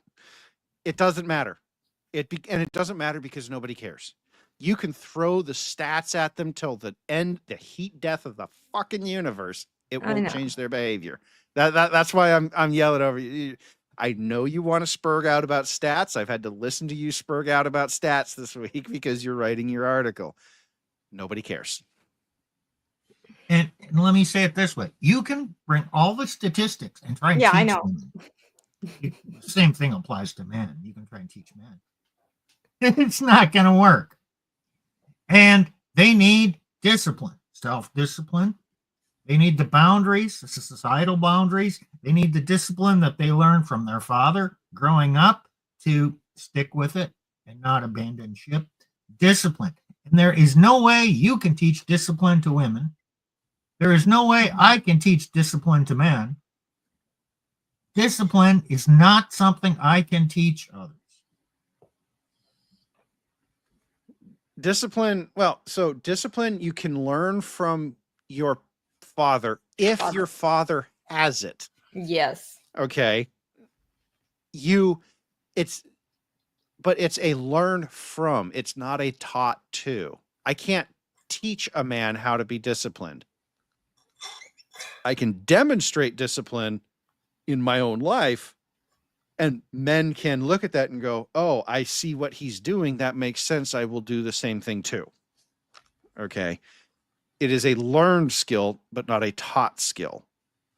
And it comes from, I'm not going to say you can't learn it, that the daughters can't learn it from their mothers, because if the mother is disciplined in the relationship, the daughter will see that in action and women learn from other women how to behave like women. Like there's not nothing here, right? They see how those women react to what the father is doing and go, oh, that's the right reaction for what daddy's doing. Okay. It's not. We're never saying that the mom has no role to play. Her role is to demonstrate being a good woman for a good man, and then their daughter looks at that and goes, "Aha, that's what you do. That's how you behave with men. Okay, I'll do that." And they're going to see that discipline in action, and they're going to go, "Oh, well, this is what we do." Are there women out there like that? Yes, they're already married, guys. Mm-hmm. There's so few of them that they were picked up a long time ago by high quality men, and those men aren't letting go of them. You know, the only way those men are letting go of those women is if you kill those men. And I am not suggesting we do that because those are good men. Well, Yeah. disciplined women are not leaving those men. Exactly. Yes. If one of these theoretical disciplined women rebelled against her man and files for divorce, well, she's no longer a disciplined woman. She didn't stay with it. So therefore, She probably belongs not to a the good choice. streets. She belongs to the streets. So Well, it's Yeah. a If dilemma. So what do Yeah. you guys, what are you older guys like me going to do? Are you going to be celibate? Are you going to spin plates? Are you going to have sequential monogamy? Okay, I'll leave it up to you to decide. Yeah. Well, so I was on Twitter last night, and I was Mhm. commenting to something Rollo posted, and he's talking about this porn star. I think it's the same porn star that Elena, you and I we talked with Glenn about many months ago. Oh, I see. Okay. Let's not And- mention your name. I'm sick and That's tired fine.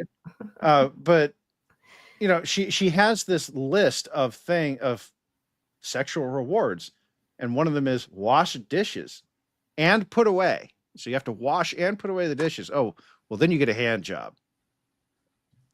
Vacuum house. I saw can- that you can- Twitter. You Yeah. can touch her Mhm. butt. Okay. Mhm. And I'm sitting here going, guys, Chore play. well, it's not just the chore play. This is a woman who is so sexually broken that she has literally described the menu of transactions that you can sexually have with her. Okay. Mm-hmm. What's interesting about this is she is literally trying to she's a mattress actress. You know, she is undisciplined in the extreme, and here she is imposing discipline on the men. And I'm just sitting here thinking, guys, she is telling you in excruciating detail exactly how she's going to treat you. She literally wrote it down. So I have Why a would you want to question. deal with this? I have a Why? question for you guys. When a man doesn't impose discipline on his woman, a woman is going to impose discipline on him. Try. Yeah, Yeah. that's her nature. She's going to try. Genesis 3. You know what? This is called a power vacuum. Mm-hmm. Mm-hmm. If you choose to leave a power vacuum, something is going to fill that vacuum. Well, something I didn't say in my response to this was like, look. I said, look, and I was thinking this though, I get everything on this list for free whenever I want it. Okay? Everything. Whenever I want it for free. And I'm sitting here thinking, why would I give that up for this busted run through 35-year-old whore? Well, there's a really simple reason you get all that stuff for free. Because you have told Elena where the curb is. Right. Exactly. You can But kick her to the not curb, just and then so, she'll be I in the saw it. street. And so, okay. I saw it with his ex-wife. I figured out that if I behaved in a similar way, I would have the same outcome. And that's the thing. The only kind of guy that she could ever respect is a guy who would look at this entire list, and his response to that would be to Okay, can I say this on YouTube without getting in trouble? Oh, To what the- bend her over the couch and strip her and have his way with her. Like that is that with this kind of woman, that is the only response you can do. Okay? I hate to say it that way because and I'm sitting here, that's why I had to sit here and think about, okay, how can I say this without YouTube, literally just killing the stream right now? Because this is a woman who is so undisciplined that you basically have to treat her like an unbroken horse. Yes. And I've used this analogy with Yes. Elena I offline before. I 100% agree. Mhm. You know what you use with an unbroken horse? A riding crop. Yeah. I know. Hey, just adding to the analogy here. Well, Well, unfortunately, look, it's not like we are promoting this here, right? But unfortunately, based on the state of most women today, it's the only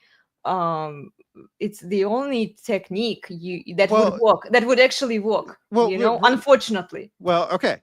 Remember, these women have not had any discipline imposed on them. Exactly. Okay. So sorry, let me rephrase it. They've never had discipline demonstrated for them. Their parents didn't do it. Mhm. The men around them when they were growing up, nobody did it. And so now the only way to impose discipline and order on them is to do things that would be considered illegal.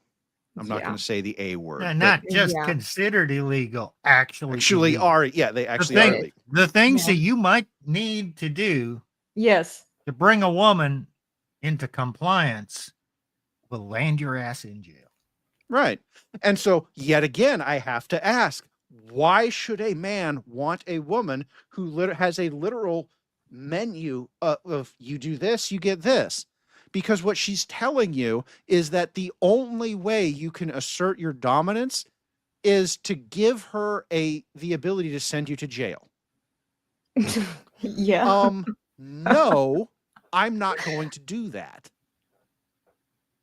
And I get all of that for free whenever I want without having to risk going to jail. Like, where is the benefit? Okay, yes, I get it. She was hot enough to be a porn star. Okay, you get to say you tagged a porn star. Hooray. But what's like, okay, we are talking about, some people won't like me for saying this, like beauty standards, right? For women. So what's the standard for women? Being a porn star, or there is something else that she is supposed to be doing? Well, because if the standard is just be a porn star, then yeah. There's a ton of men out there who the thought of tagging a porn star turns off all their brain. She's hot enough to be on camera. Hell, most of these men have probably jerked off to her at this point. Mm-hmm. The idea of actually having her, they just turn off their brain. Yes, whatever she wants. That's what she's trading on here. This post is in some ways a way for her to evaluate all the men she doesn't want. Yeah. Guys, if you're going for the hot women, the world is full. There's a lot of men who married a hot woman and tired of fucking her. It's the hottest woman after you've had her for 2, 3, 5 years, whatever. Mm-hmm. Novelty wears off. Yes. Right. And so with a porn star, it's like, okay, fine. You got to tag a porn star. Now what? You're dealing with an extremely, I mean, this list is like, holy shit. You're dealing with an extremely difficult woman to the point where I would say I would say with particularly in the porn star set of women, these women, there is no breaking them. There is no containing them. There isn't a man out there who can do it. Why? Because they have met the very best that there is. Theoretically, maybe. But it's going to, if they're that rebellious, it's going to require extreme taming. Mhm. Yeah, extreme taming. Mhm. And that is well beyond what is acceptable in society Yeah. or legal, or even probably beyond what the vast majority of men are actually capable of doing. Yeah. So it's, for all practical purposes, it's impossible. And even if you thought it was possible, it's illegal. And even if you ignored those, it's still not advisable. And it has a low chance of So success. are you saying Yeah, that exactly. even the wealthiest man on The earth, cost benefit analysis, it doesn't even pass. Elon Musk wouldn't be able to do it? No. No. Well, and Elon Musk is a simp. So, Well, true, but let's say he wasn't even in that he's also case. not dumb enough to trifle with corn stars. But Yeah, I know. no, he has his own issues. Actually, St. Clair. He just likes him crazy. So I mean, it's not to say that corn stars aren't crazy, but corn stars are crazy and have large simp armies. That it's not good. No, just the point is that again, we're talking about discipline here. At some point, there is a group of women for which there is no such thing as discipline that you can apply in practice. Okay. For those women, there's always going to be guys who want to stick their dick in crazy. Okay. Yeah. Honestly, just let them. There's nothing you can do about it. You can't stop them. Yeah, true. Yeah. Okay. The only thing we can say to them is, okay, fine. If you got to stick your dick in it, stick your dick in it, but do not wife it up. Yeah. Because it's going to be once your heart is involved, then you're going to get stupid. Be awfully tempted to wife it up. So best thing to do is practice a self-discipline to not put yourself in the situation where you're tempted to do something stupid. Right. And that's how you see the discipline in the men, right? The men who can look at a woman, a corn star, somebody whose apparent sexual value is off the charts high, and say, nah, I'm good. I don't need it. And walk away from it. That's a high value man. Also, men who can say no to pretty women, because there are quite a few men who are married. It's not just corn star, darling. It could be any woman, an attractive woman. That's same thing. Yeah. No, same thing. Okay. Now, no, what you're trying to do is to take a discipline and bend it to female preferences. Okay. Yes. Okay. You're right. However, what ends up happening when you say that is women start to think that they can they start to use it to control men, and they say, well, you can't. Okay. No, the man can. He's choosing not to out of discipline. Where women get this twisted is they go, well, you shouldn't. Okay. And they'll say, well, because you don't have discipline.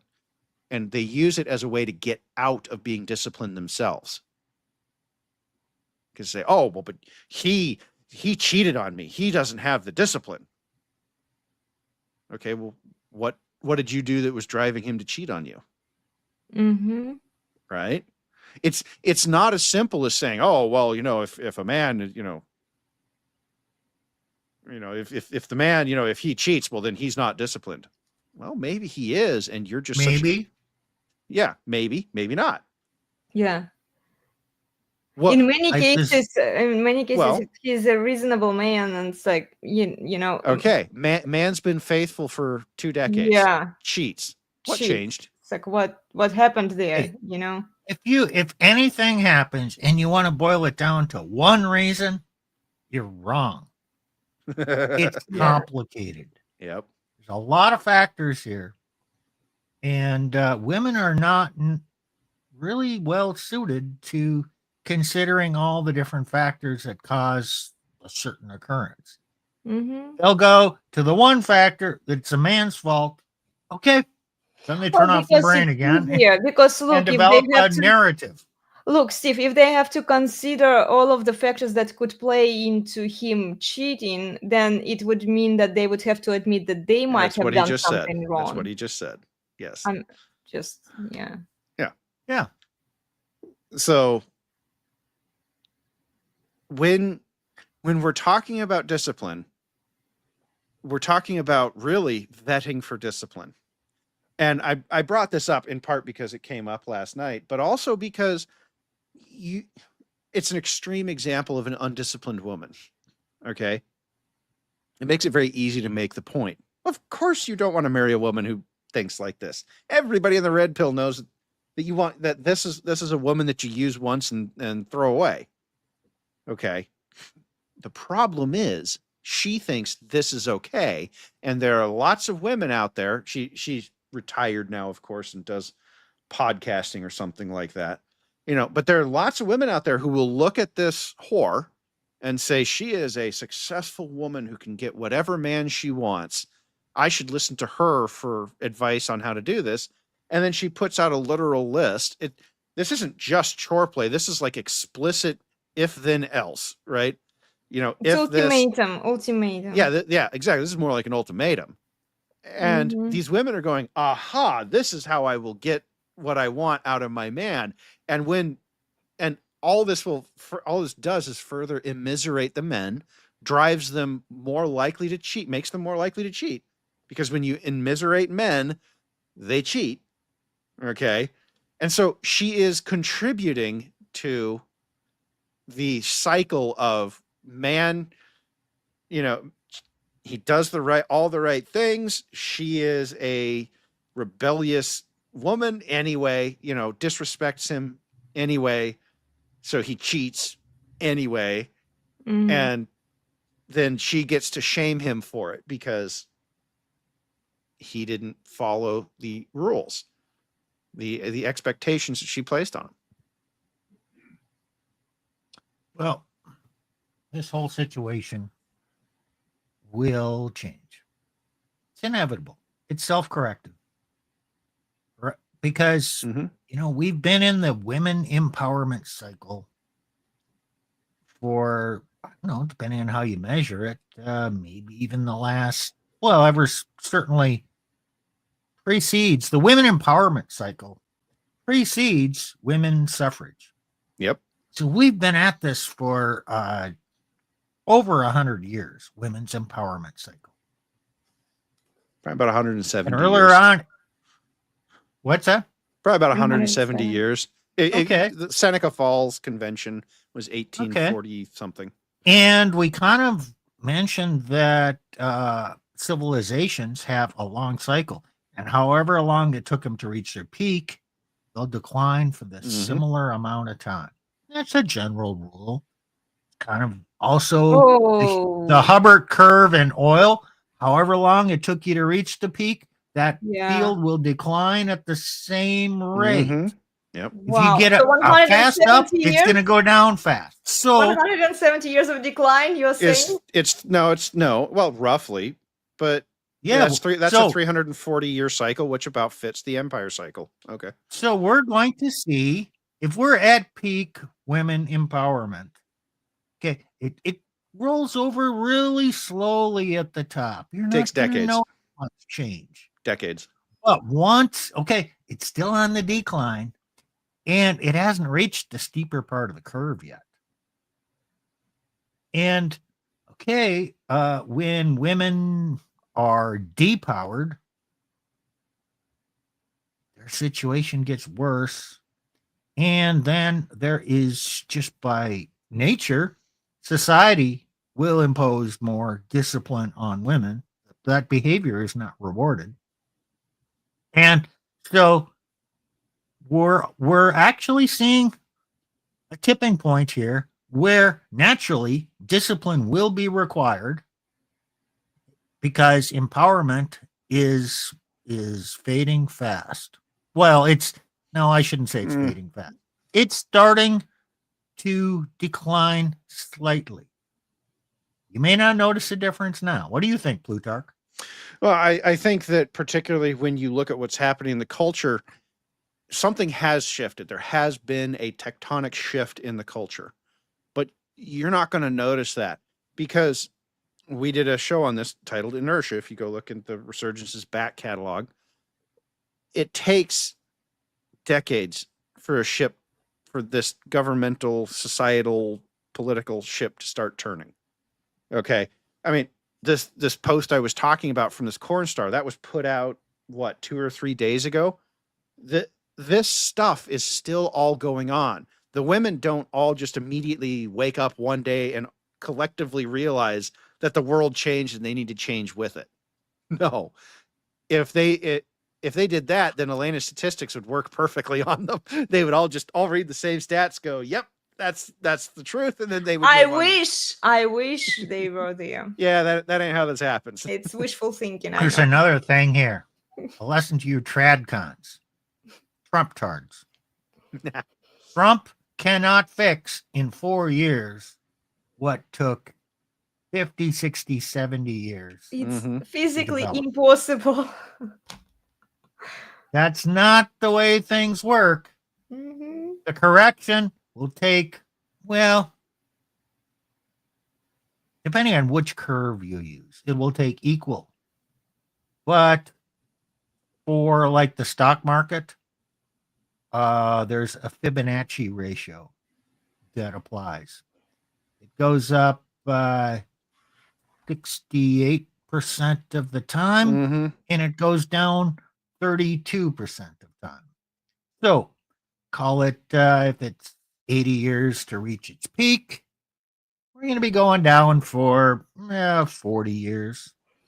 So if it was this liberal government took 80 years to get where we're at, since roughly World War II, we're going to see it's going to take something like 40 years to get back to something reasonable. Now, I do stock market stuff, and I can tell you right now that declines are nonlinear. So what? You mean like bumpy? Well, no, nonlinear in terms of rate. So declines tend to start slowly and end quickly. And in fact, one of the trades you can do is you can say you're looking for what they call stopping volume. You get this huge red candle, and then there's just massive volume, and then you wait a few days and you see, did the market actually just kind of settle out, or did it keep going, right? So, but you're looking for that concept of, so what'll happen is the market will roll over, but it's going to take a while for people to realize that the market's rolling over. This is that inertia. The market still is trying to go up. It still has inertia up. It's only later as the majority of people start to realize that things have actually changed that the selling really gets started. And that's kind of what I was talking about, with these women. Most of the women still think that all of the old rules and old systems that are there. It's why I said in a prior episode, we've noticed before that when these recessions come, the marriage rate goes up. And then 4 to 5 years after the recession, the divorce rate goes up. Why? Because women who lost their jobs shack up with men to get through the worst of the recession. And then when things turn around, they divorce and they go be empowered women again. And so right now, these women on TikTok that are cutting the purple hair, they're cutting their purple hair off. They're thinking, I'll just go get a partner. We won't actually get married, but I'll go find somebody. They're still thinking in their egalitarian liberal mindset, right? Of I'll just go find a partner and we'll get together for a while. And they're not thinking this consciously. I want to make that clear. Right now, they're just thinking, oh shit, I got to go find something. But then when the market starts looking like it's turning around, they've lived through this before. They lived through it in 2008. They're going to go, oh, well, yeah, I can go be an empowered woman again. There's a job for me in the government again. Sure. And when that doesn't work, that's when they'll panic. The panic is never at the first downturn. The panic is never at the top or near the top. The panic is always at the bottom. This is a fundamental truth of the markets. That's why stopping volume is a useful indicator. These women aren't going to panic this time. They're going to panic next time. When everyone else is panicking. Yep. Right now, they have a playbook. They're running their playbook. And for a while, it's going to look like it's working. In the markets, we'd call it buying the dip. Just buy the dip. And then eventually the market keeps dipping. And that works when things are going up. Yeah. So it's going to fall in either 3 waves or 5 waves. So there'll be the first wave down. Mm-hmm. Then there'll be a trough. And then if you buy that dip, you'll have the second wave up.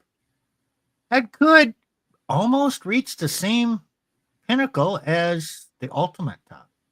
Mm-hmm. But They actually usually get very close. It won't exceed it.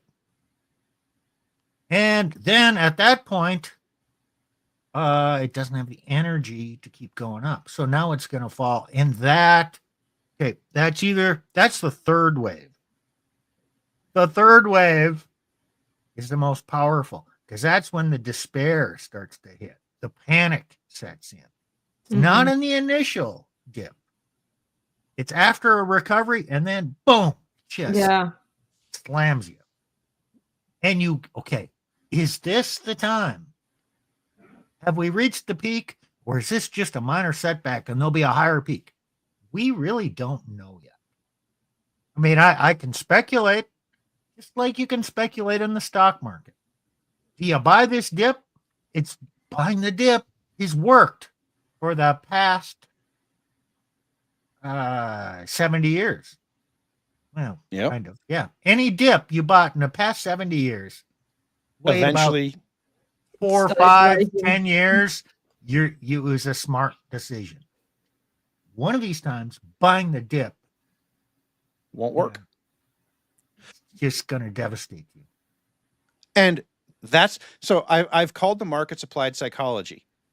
There's a reason why we can just lift and shift this over to what women are doing. Personally, looking at the culture and looking at the shifts that are happening, I'm going to speculate that the women, that something has shifted, that there has been a change in the market, in the dating market, that women are no longer fully in control of the market, that the female market is no longer on this relentless climb higher. But for the next few years, there's going to be a dip. There's going to be an economic dip.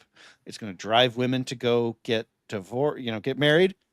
And then this will recover. I don't think that what's coming for us over the next 6 months is the big problem. Oh yeah, financial markets will get whacked and it won't be any fun and all that. Okay. But women will have the same problem. It's going to be bad. I mean, the government is a jobs program for women. They're losing a lot of jobs right now. They'll go shack up and then the economy will start to recover. And then they'll get divorced because surely now, maybe let's say that the Democrats get back into power and the women will tell them, aha, it's safe to go back to government. I can go get my job again. So that's 4 years from now. Mm-hmm. Right? Aha. And then they divorce the guy and they go get a government job because the Democrats are back. And then the Democrats lose the next 3. And then the government jobs program is wiped out. And that's the panic.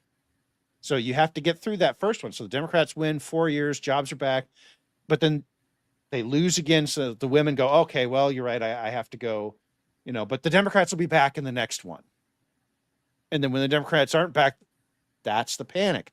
But that's 10 years from now. It depends on if you include midterms or not. That's 10 to 15 years from now that the real panic starts. That's 2040, guys. The oldest millennial at this point is going to be 58. These women are going to have nothing. Well, it could happen sooner. Yeah, it could. It could. It could happen as early as 2032. That number has been bandied about. I have the 2030s. I doubt on a lot it. of things. I don't know. Who cares? We're going to see in the near future, we're going to see a decline. The next 2, 3, maybe 4 years over Trump's term. It's necessary. He's actually facilitating something that needs to happen. Yep. Whether it's 2 years, and then the last 2 years are recovery, and then Vance gets in, and then he prevails. There's a 2-year recovery, and then there's a 7-year decline. I don't know, but it's probably going to be something like that. Or, maybe we decline for 4 years, then the Dems get back in, and they just can't do anything. They do all the wrong things, and we have a massive decline during the Democrats, and that's the end of their party, and we decline for another 8 years, whatever. Okay, that's the cycle we're on. I don't know how it's going to turn out, but that's what I believe is going to happen. And there's going to be false hope for these women along this way, because they don't have. I mean, you need to understand how hard it is for men to operate in the financial markets. It requires a level of discipline that is unusual even in men. And so the fact that we can take, Steve and I, we're talking about technical indicators. The 5-wave thing is the Elliott wave thing. Fibonacci's are another. These are all actual technical indicators you can draw out on our charts. We do that to try and take the emotionalism out. We can say, oh, well, the chart says this and the chart says, right. And it becomes this more analytical framework. Women have nothing like that. The Elliott wave works in history, but applying it in real time. Right. It's a recipe for disaster, losing all your money. Right. Exactly. So, but see, that's the thing. The men have developed all of these super nerdy analytical tools, and it's still not enough to keep us from fucking our emotions. How then are women, who are fundamentally emotional, supposed to survive this? This is why the emancipation of women has been such a disaster. Men can just barely hang on to their emotions long enough to push society forward. Yeah. And then we're supposed to believe that the more emotional sex is somehow going to do better at that than men are. Good luck with that. Yeah. Right. Exactly. I don't hold my hopes high. Right. So, what's really going to happen is there's going to be a blowout one of these years where massive panic amongst women. And I think particularly because of the work the Red Pill has done already, the panic is going to be when the men don't come rescue this time. Yeah. So the men are still. But what if government gets involved and starts pushing? It won't be able to. Like that's a Government change. won't have the taxes money. And they won't be able to. So so remember how I said there's a tectonic shift? The tectonic shift is always something that you never really recognize changed. Look, it's going to take Trump months and years to fire all the people that need to be fired from federal government. It's not going to happen overnight. But once people see, we have a illegal immigrant problem. Our numbers, 15 million illegal immigrants. They don't belong here. They're here illegally. Take care of that. You would have to deport 10,000 per day. Eric Prince put a proposal to the government. Yeah, I saw that. Saying for I think it's for $25 billion. Yep. He will deport 15 million illegal aliens in what was it in? I forget the time frame.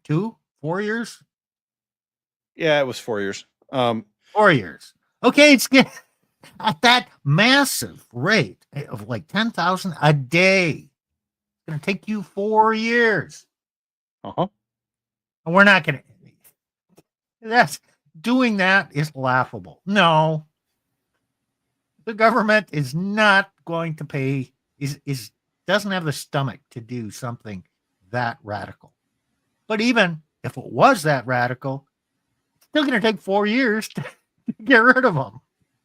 Right. And the federal government is 2.6 million employees, about 70% of which are female. Mm. Okay. Trump is not going to be able to fire. The government could probably operate on 1 million people, so 40% of what it has now. Trump is not going to be able to fire 60% of the federal workforce tomorrow, right? It's going to take. This is a process of years, and because you've got people trying to stop you every step of the way. There is so much lawfare going on right now that it's ridiculous. It's stupid. Okay, and Trump could cause a constitutional crisis if he wants to. I'm actually not convinced he does, but we'll see where all we don't know where all this is going to go. But there has been a tectonic shift, and that tectonic shift is people can no longer afford to pay for these government daycare programs, and they're just not going to pay anymore, one way or another. So simple math. There's 1.6 million that we could ultimately say we could get along without. You fire 10,000 a month. That's 120,000 per year. That's 10 years. That's 1.2 million. You got another 400,000. It would take you 3.5 more years. So it takes you 13.5 years to get rid of them and to downsize to where you should be if you're willing to fire 10,000 a month. Is that going to happen? The federal government can't process that many. Improbable. One of the things that came out of this is that to fire a federal government employee, you Yeah. have to send a person down an elevator into a cave. They have to pull the physical record, paper record out, stamp it, and put it back. Yeah, that's not a process where you're doing 10,000 of these trips a month. And it's something like 10 people who run this place. There's just some wild things out there that are like the scale of what we have to deal with is it beggars belief. Let's say Trump just said, fuck it. I'm going to fire half 500,000 people tomorrow. We've identified them all. And we're going to fire them all tomorrow. That was one good month of job losses in 2008. That was a good month. We had. Wouldn't he have to hire a whole bunch of people before he would have a big enough workforce to fire that many? Ironically, yes. So, just think about and we're just talking about the federal government. The scale of the federal government itself is small compared to the scale of the economy. Okay. The total number of employed people in the United States is 167 million. And we're talking, the federal government is 2.6 million, and we're talking about 1.6 million, or 1% of the economy. And it's going to take us 13 years to fire them at 10,000 a month. But the actual economy itself in 2008 was able to fire 750,000 a month.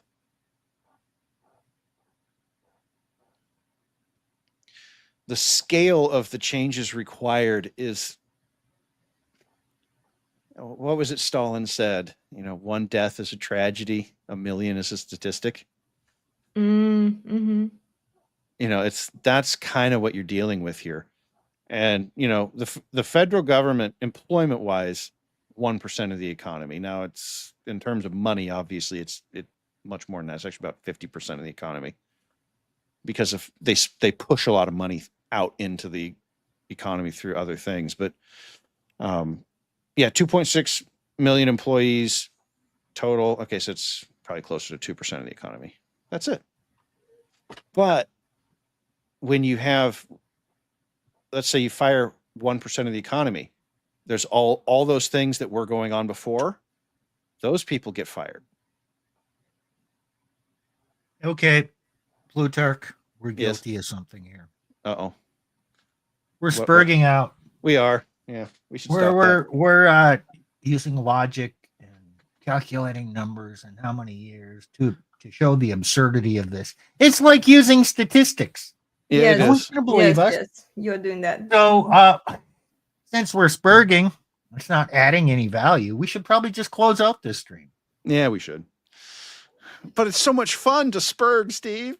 I like math. I enjoy it too. I like spurging too, but you keep telling me that it's not effective. So Well, this is a little bit more of Steve and I are just batting numbers back and forth. I don't think either of us expect to change anything with this. yeah, you can't change it. Well, this is what I'm not expecting to change anything with the stats. I just want it to be out there. If people are ready to, like, challenge Ready? No, themselves, they or, find it after the fact. Well, okay, maybe some people will find it after the fact, and it will be beneficial to them. This is why I'm doing it. Well, what it does is it puts a floor on how far the market can fall. So Mhm. you'll have people who they'll see in the first wave they'll do their normal thing, but then after that they'll go, oh, and they'll read something and go, oh, right, this isn't going to actually work, and they'll try something else. It's still going to be a very small number. Oh, I know, but a small number is still better than zero. I mean, Sure. we are not going to save everyone here, but at least those who want to be saved, those who want to be helped, and like those who are doing their research and not buying into everything that happens around them. So yeah. Well, anyway, it was an interesting stream, guys.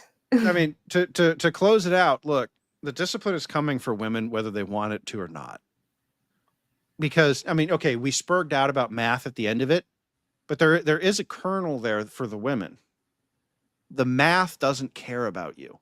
Doesn't care about your feelings.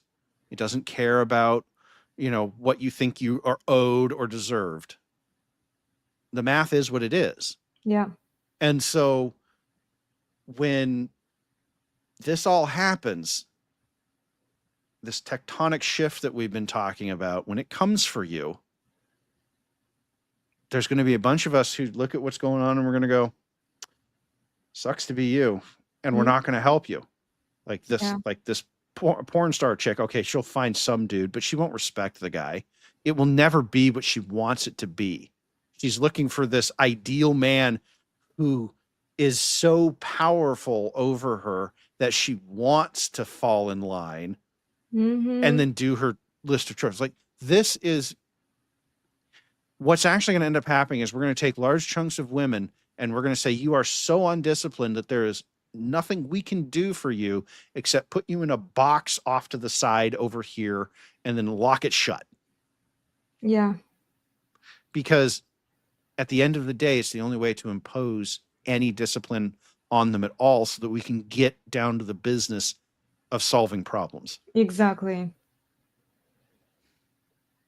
Yeah, I 100% agree. My Steve. advice to the women out there,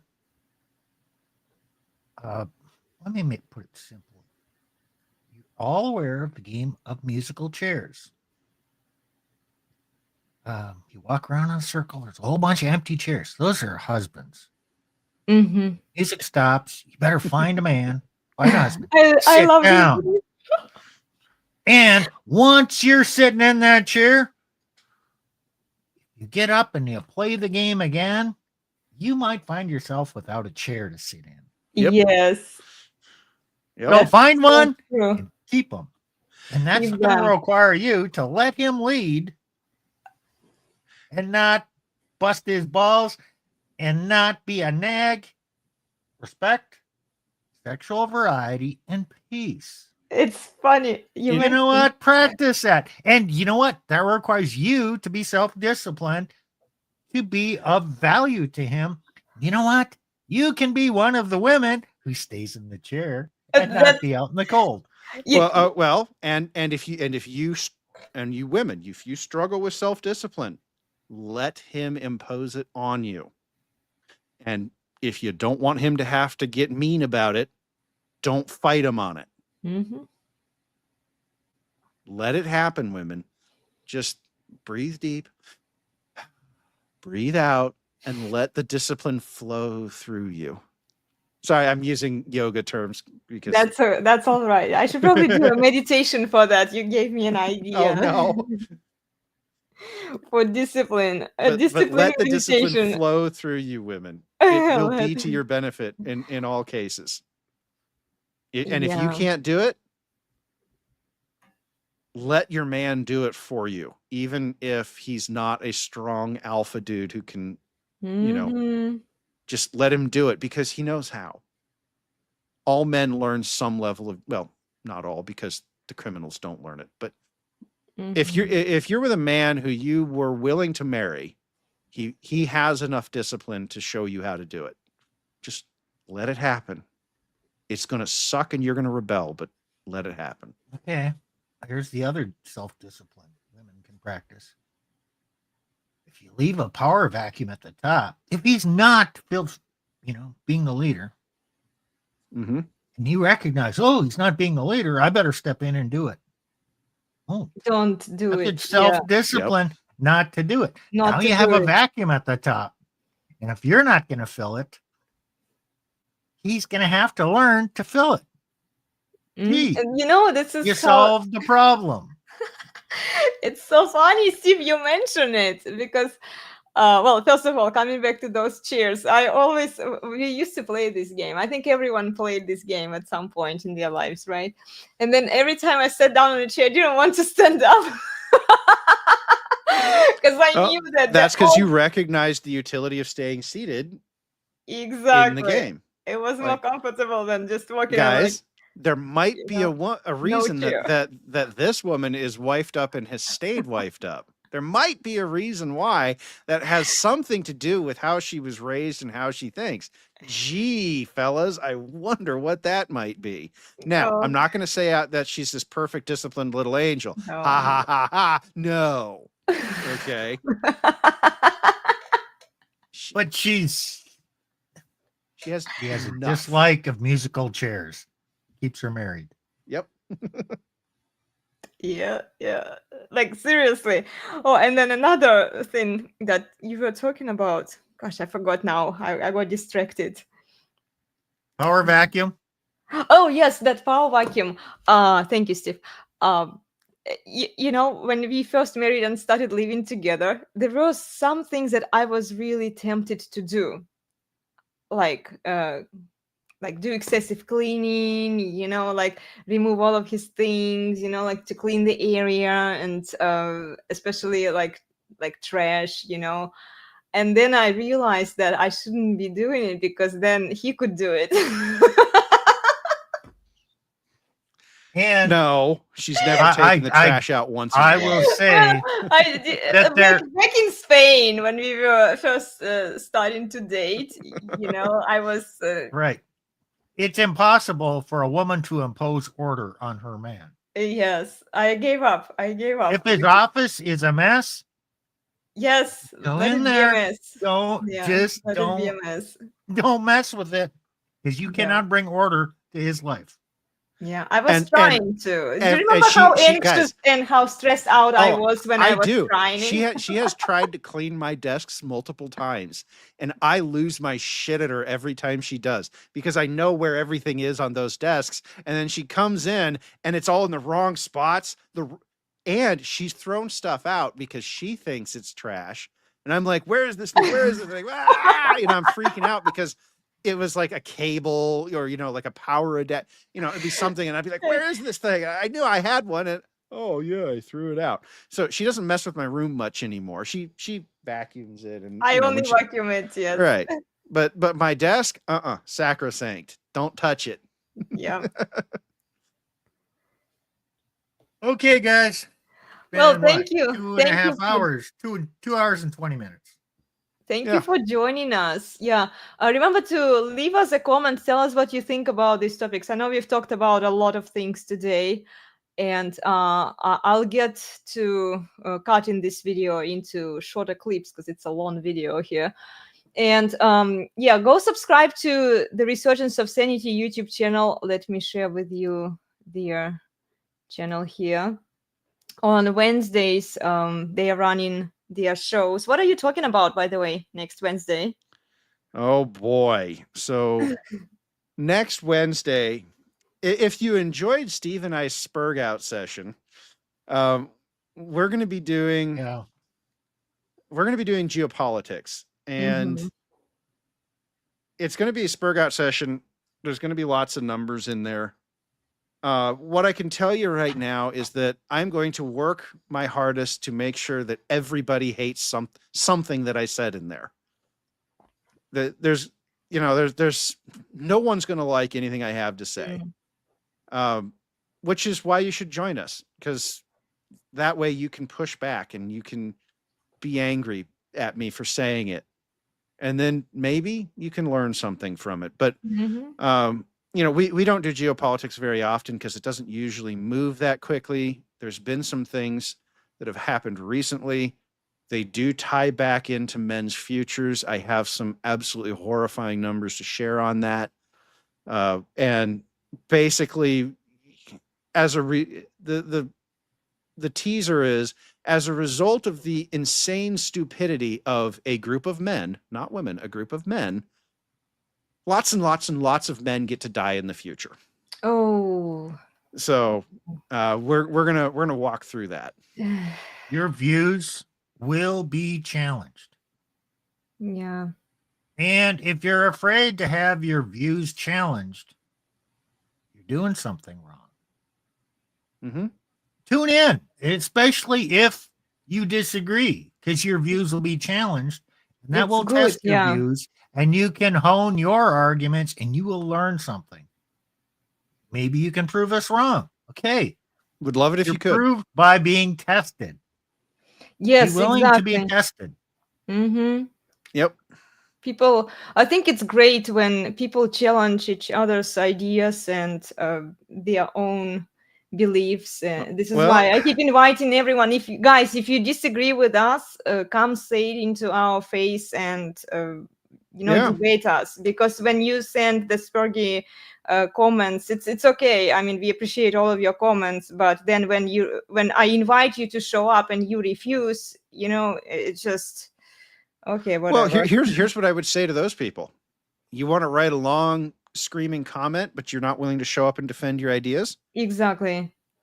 All you're really indicating is that you actually don't really think your ideas are all that good. Mm-hmm. Come on, defend your argument. We do not have a camera requirement on our panel. You do not have to put your real name. Come on, you can defend your ideas anonymously. Yep. Okay? Well, I want to make sure for our shows, I want to make sure that we are talking to real people. So I would love to see your face. But then during the live stream, you can turn the camera off when we go public. Okay. Well, yeah. I mean, but the point is that if your ideas are any good, they will survive trial. They will Yes. survive testing. And we are not blood sport debaters. No, we are not. We are thinkers. Mhm. We will listen to what other people have to say with respect and calmness. But we have arrived at a lot of our out of a lot of our beliefs and positions through very careful thought. So we're not just going to immediately fall over and agree with everything you say. Yeah. We will challenge you. Mm-hmm. So And come challenge on. is awesome. Well, come on. Yeah. It'll be a respectful discussion. I'm not even going to call it a debate. It'll be a respectful, calm discussion amongst people who have a disagreement and claim that they can solve that disagreement rationally and calmly. Mm-hmm. And if you, yes, we will mute you if you start screaming at the microphone, because that's just not the kind of channel we want. Yeah.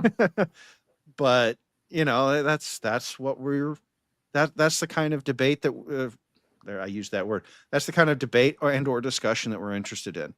So yeah, if you disagree with something that we've said in the past or that we might say in the future, please come on. Happy to have a discussion with you. As I said, Wednesday night, I'm going to say a bunch of things that every one of you is going to find something you hate about. I already know that there's things that even Nick and Steve will very strongly disagree with. I might have to bring my disagreement to this discussion. Yeah.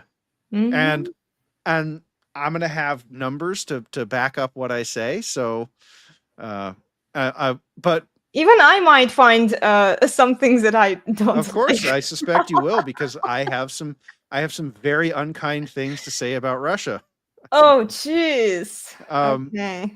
So, I mean, not unkind, but it's yeah, like, I know. I've you know what they are. I've said them all to you before. Yeah, I know. But the purpose of this is to show how, you end up killing lots and lots and lots of men. I'm not going to give away the number. You have to tune in for the number that I'm calculating. Yeah. But it's big. It'll be one of the biggest numbers you've ever heard of in regards to a war. Oh my goodness. So, and it's all because of a trio of really stupid men. And we're going to get into that. Yeah. And everyone says, "Oh, it's the women doing this. It's the women doing this." And I'm sitting here going, actually, no, right now it's the men doing this. So not all the world's problems are due to the women. Exactly. Yeah. Exactly. And it's like, look, for women who shame men, who blame men, there was, I see quite a few women shaming men. Why do women initiate most of the divorces? Well, it's because men did this wrong. Well, it's because men don't listen. Well, it's because men expect women to do this, and that. It's because men don't realize that women also have kids, and etc. The list goes on and on and on. And I'm like, do you realize that not all problems that we experience in our society come not just from men? Yeah, it's the same thing with this. You know? So everyone is contributing to it. Oh, yeah. Yeah. Oh, yeah. Yeah. There'll be a bit of, we're going to open with a little bit of a history lesson, because, look, if you're having a geopolitical discussion that does not include a map, I'm probably actually just going to open up Google Maps, and we're probably just going to start there.